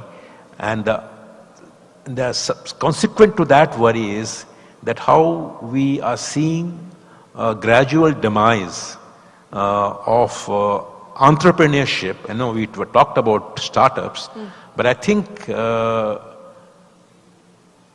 the sons and daughters of India's business leaders are not showing the kind of skill in entrepreneurship as they are showing in their skills in financialization of the economy. Everybody is becoming a financial investor, and I'm not opposing the idea of financialization, but what I'm saying is this: that if just 10% of the population is actually indulging in more financial investments, you are not really contributing the kind of growth that you need to become a Vikasit Bharat. Thank you for putting that in context, and very beautifully so. So we are debating, of course, growth versus inclusion, and I think that is where the big hurdle lies on how do we make India more inclusive, how do we ensure a more equitable distribution of wealth. And in your assessment to that point, has India managed to find a balance between market reforms and social welfare?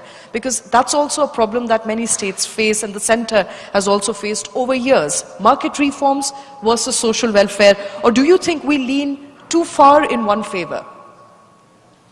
I think what has happened is that our reforms have been more driven by crises. Whenever we have been in crises, we have gone in for reforms. And the regret is that in spite of the so-called 35 years or 36 years of reform story, we have not embraced reforms through a consensus-based approach. What we have done is that if there is a crisis, we immediately go in for reforms. If there is Mr. Trump, we start talking about tariff reforms. Now, till all this time, 2017 onwards, nobody was talking about tariff reforms in this country. Nobody was talking about engaging with the world through proper agreements on investment and trade. Nobody was talking about encouraging more foreign investment into this country so that, so I think just because Mr. Trump is now giving us some trouble, we are going in for tariff reforms. Something similar happened in 1991 when we are in dire straits, balance of payment problem, the fiscal indiscipline. So we went in for those major reforms. So I think we need, and the nation has failed itself by not creating a body of opinion which suggests that reforms have to be a continuous process. So when you talked about market reforms, I think we have been very, very slow, and we have been very partial. And even if you look at the latest bit of reforms on the labor codes, now are these reforms what we wanted? Of course we wanted them, but if you look at the incrementality of it, I do not know at what point it will start bearing fruit. We still are not far away from our land reform. We had the agricultural reforms, but we rolled them back. There is no reason why agricultural reform cannot be rolled out once again. Okay. So I think market reforms are not getting the kind of importance by the policymakers as it should. On the contrary, social welfare schemes are getting the kind of support from government that was once talking about questioning about revenues. Now, if you look at the kind of assembly election that we have seen, we are all seeing that the revenues are being given in different forms, and there's a fight over revenues. So I think... Who can give them more? Revenue is essentially social welfare. Exactly. So who gives more revenues? Exactly. So therefore, or who tries to empower the woman more with more money, not by creating capacity, but by transferring cash.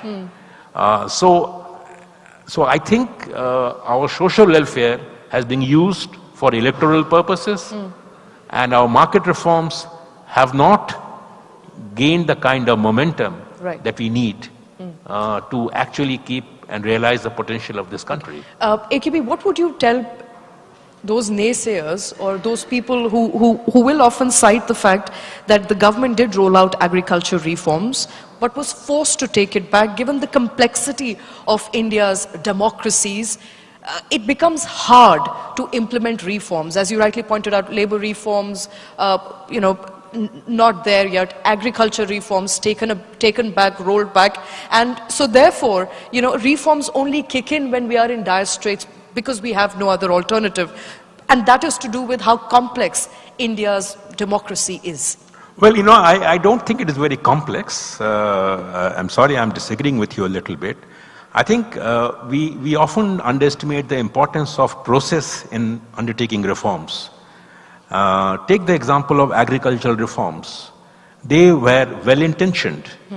But I think, did we follow the right process? I don't think we followed the right process. So you think we missed the process of the consultation? The process is because what we thought was that because of the COVID time, we can ram down a reform without proper consultation, discussion, taking people on board. COVID time was not a crisis time, in a crisis of a different nature, but not crisis of the country. Right. So, but the government in its wisdom thought that, well, this is an opportunity for me to just ram it down the throats of the people. And a small section, mind you, Western UP, Punjab and Haryana. The rest of the country was absolutely fine with those agricultural reforms. That's right. So just small segment of people were politically more vocal. They managed to bring that down. Now, could the government have said that, let's have discussion, let's have give and take? Reform is also about, a kind of a give and take. You give some and take some. I don't think that was impossible. So I think in reform, you have to understand the importance of process. And I'm sorry to say that this importance has not been fully recognized by not just this government, but even in the previous governments. So backdoor creeping in of bills as opposed to stakeholder consultation, perhaps that is what led to eventual rollback of agricultural reforms. And on reforms, from 1991, and since you have tracked reforms very closely in your books, I have to ask you, what in your assessment were the biggest reforms that have set India on a developmental path? Well, I think what did we see in 1991? We saw some trade policy reform, we saw fiscal policy reform, we saw financial sector reform, and that took us some distance. And I think the successive governments, all coalition governments, carried on that reform. But did we do the factor market reforms? No, we did not. We did not. I mean, the finance minister who brought about those fundamental changes in economic policies in 1991 himself announced that our government will never introduce an exit policy in a country like India. Now that was the end of the story for labor market reforms. So they were taken up how many years later, in 2020. And 2020, the laws were passed. Once again, during COVID time, little consultation. But then there were groundswell of protest. So it took about 5 years of consultation, backroom, and I am aware of it, that how the Labour Ministry worked with the trade unions and different state trade unions also. And today we have situation, something that should have been done in state 1991 was thought of in 2020, and it took about another 5 years to bring about this labor codes. But is it too little, too late? I don't know. It is too late indeed, if not too little, very late, as a matter of fact. Now, I have to ask you, I mean, you've talked also about in your books, although I did not have time to read all of them, I tried as much as I could. You've talked about bureaucratic complexity. This government has also talked about red tapeism.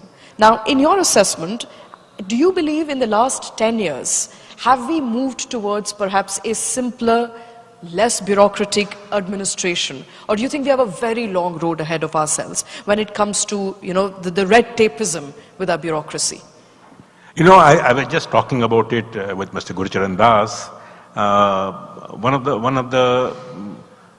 of the areas where the Modi government has not taken progressive steps. On the contrary, they have actually fallen back on that yardstick, is civil services reforms. Although there were hopes that civil services reforms will take place at a good pace because the Prime Minister was seen as interacting with the bureaucracy. But unfortunately, I don't see civil reforms have just moved even an inch. On the contrary, what I do find is that the bureaucratic stranglehold over governance processes have only increased. So, to such an extent that,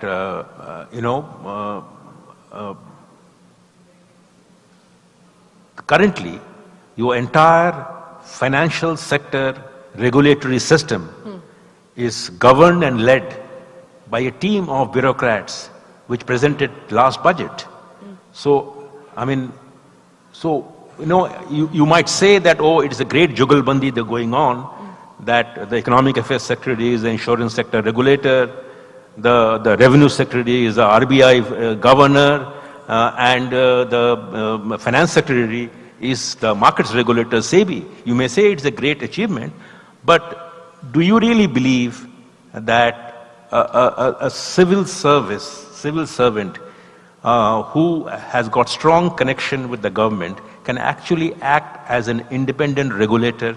He needs to take decisions and regulate the government. Regulate this thing. You have a payments regulator, and in the payments regulator, apart from the RBI governor, you have two other regulators who are serving bureaucrats. You have DGCA, which is supposed to be an independent, statutorily empowered civil aviation regulator. But you go into the website, you will find that DGCA is described as an attached office of the Civil Aviation Ministry. Now, what does it tell you? That we have brought about reforms, we have got about market reforms, so to say, but we have still remain under the stranglehold of the civil servants who decide that who should be the regulator, and it is a very good posting for the most civil servants. After retirement or just a couple of years before retirement, you become the regulator. Good old days, they used to be sent to the IMF and the World Bank as executive director, but these days they are sent to as a regulatory chairman. So, not very subtle there when it comes to moving from Absolutely. one plush position to another plush position. But I have to ask you, going back to the 3 books that you've written on India's finance minister and tying it in with what you said, you have chronicled the journey of India's finance ministers. Which finance minister, in your assessment, has done the best job at it? I'm not asking you to rate them, but perhaps which finance minister, when you chronicle their journey, stood out when it came to reforms, when it came to ensuring that there is more transparency, that there is more division of power, and an organization that in a way lives up to the expectation, as you pointed out, where a economic or a revenue secretary ends up heading perhaps an RBI, or a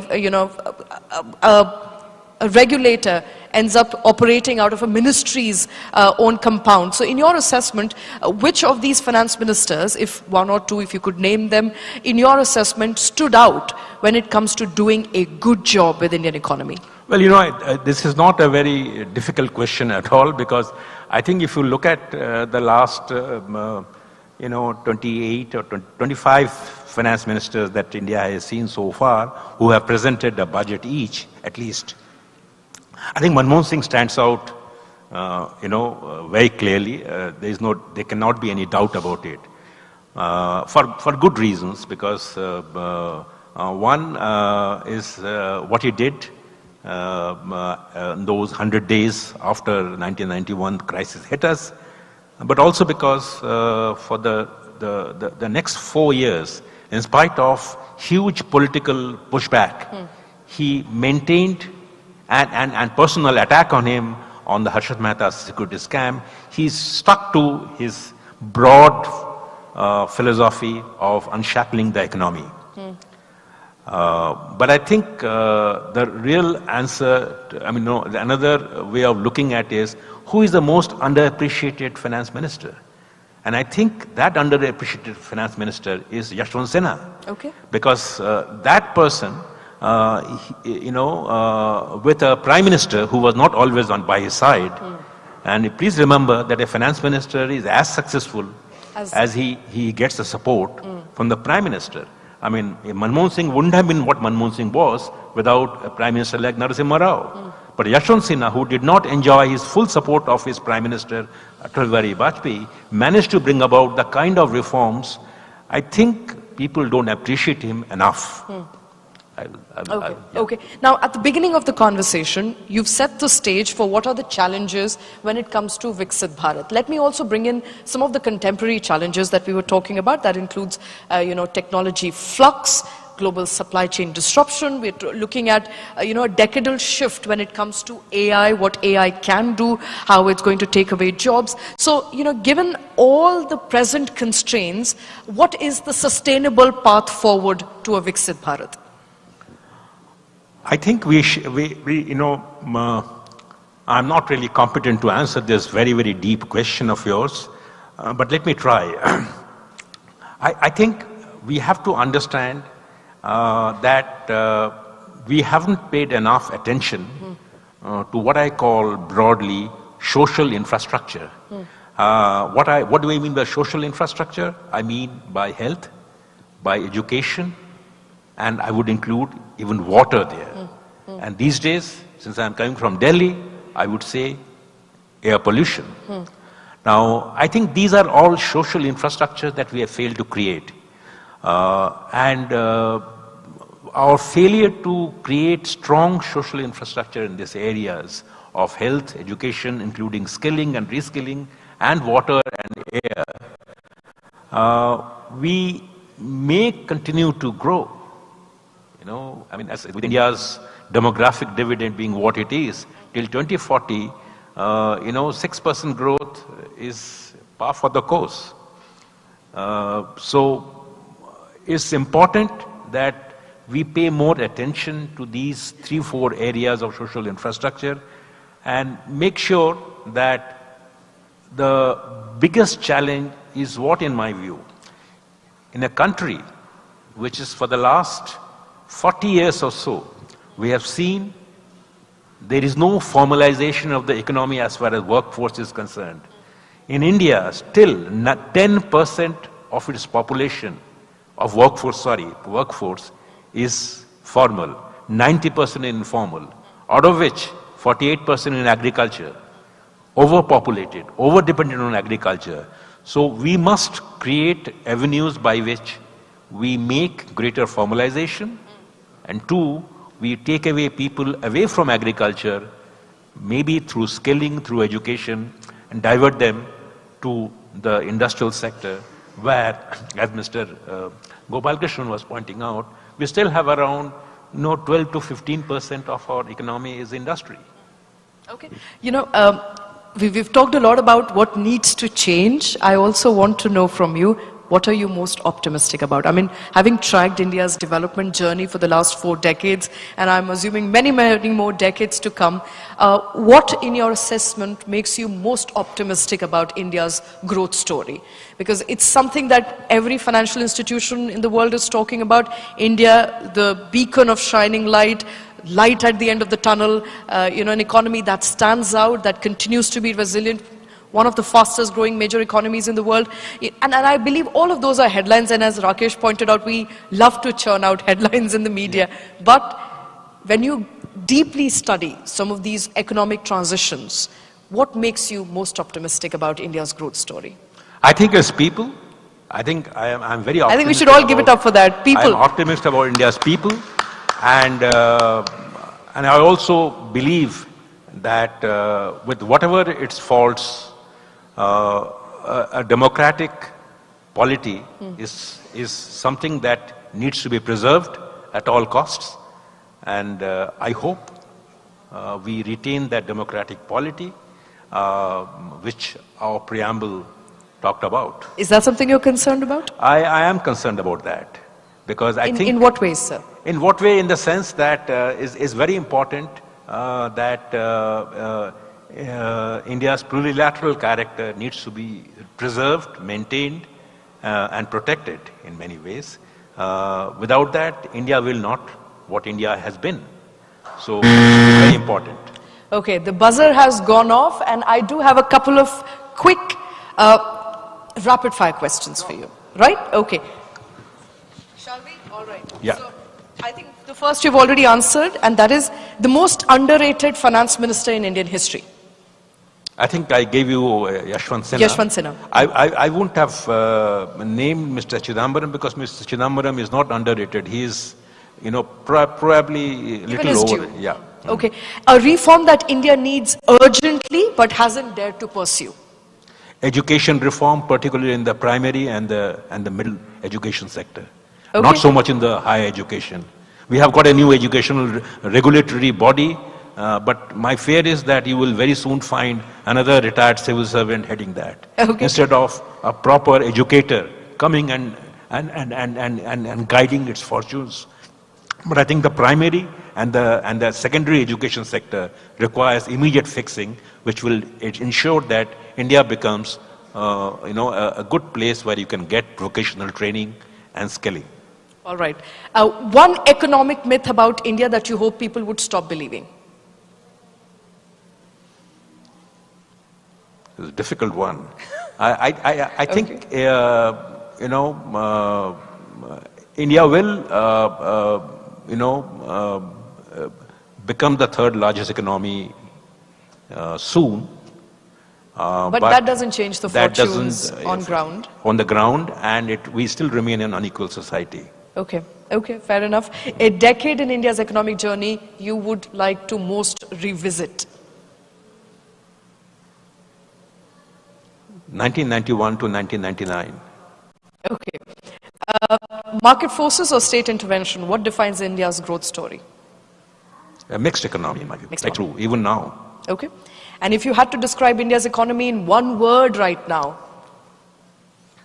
Vibrant. Vibrant it is.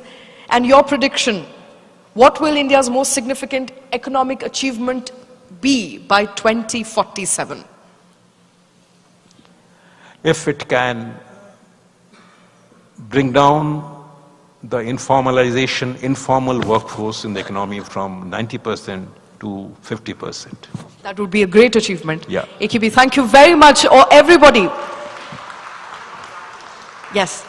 May I please now invite Rakesh Khar, editor, Cluster TV9 Network, to kindly felicitate A.K. Bhattacharya.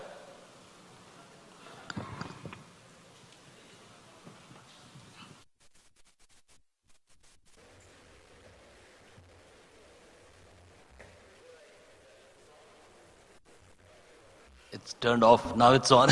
It needed your magic, sir, to make it on. I'll just take 30 seconds, Shweta. I know we're running late. It's my proud privilege to, felicitate Mr. Bhattacharya, AKB, whom I have been calling for the last many, many decades, on behalf of TV9 Network. But personally, AKB has, mentored me during my early days in economic times, and I call AKB my lifetime boss. So it's indeed a special moment for me. Thank you, AKB.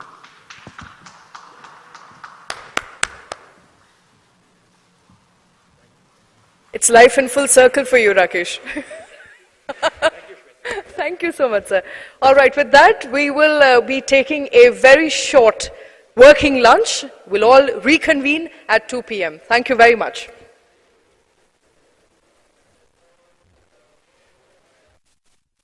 Macaroons. She used to love macaroons. How can I eat this without her? Merry Christmas, Grandpa.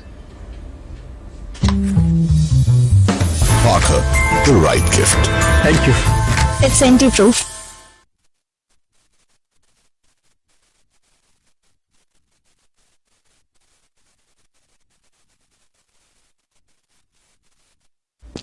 Merry Christmas, Grandpa. Macaroons. She used to love macaroons. How can I eat this without her? Merry Christmas, Grandpa. Parker, the right gift. Thank you. It's anti-proof.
macaroons. She used to love macaroons. How can I eat this without her? Merry Christmas, Grandpa. Parker, the right gift. Thank you. It's anti-proof.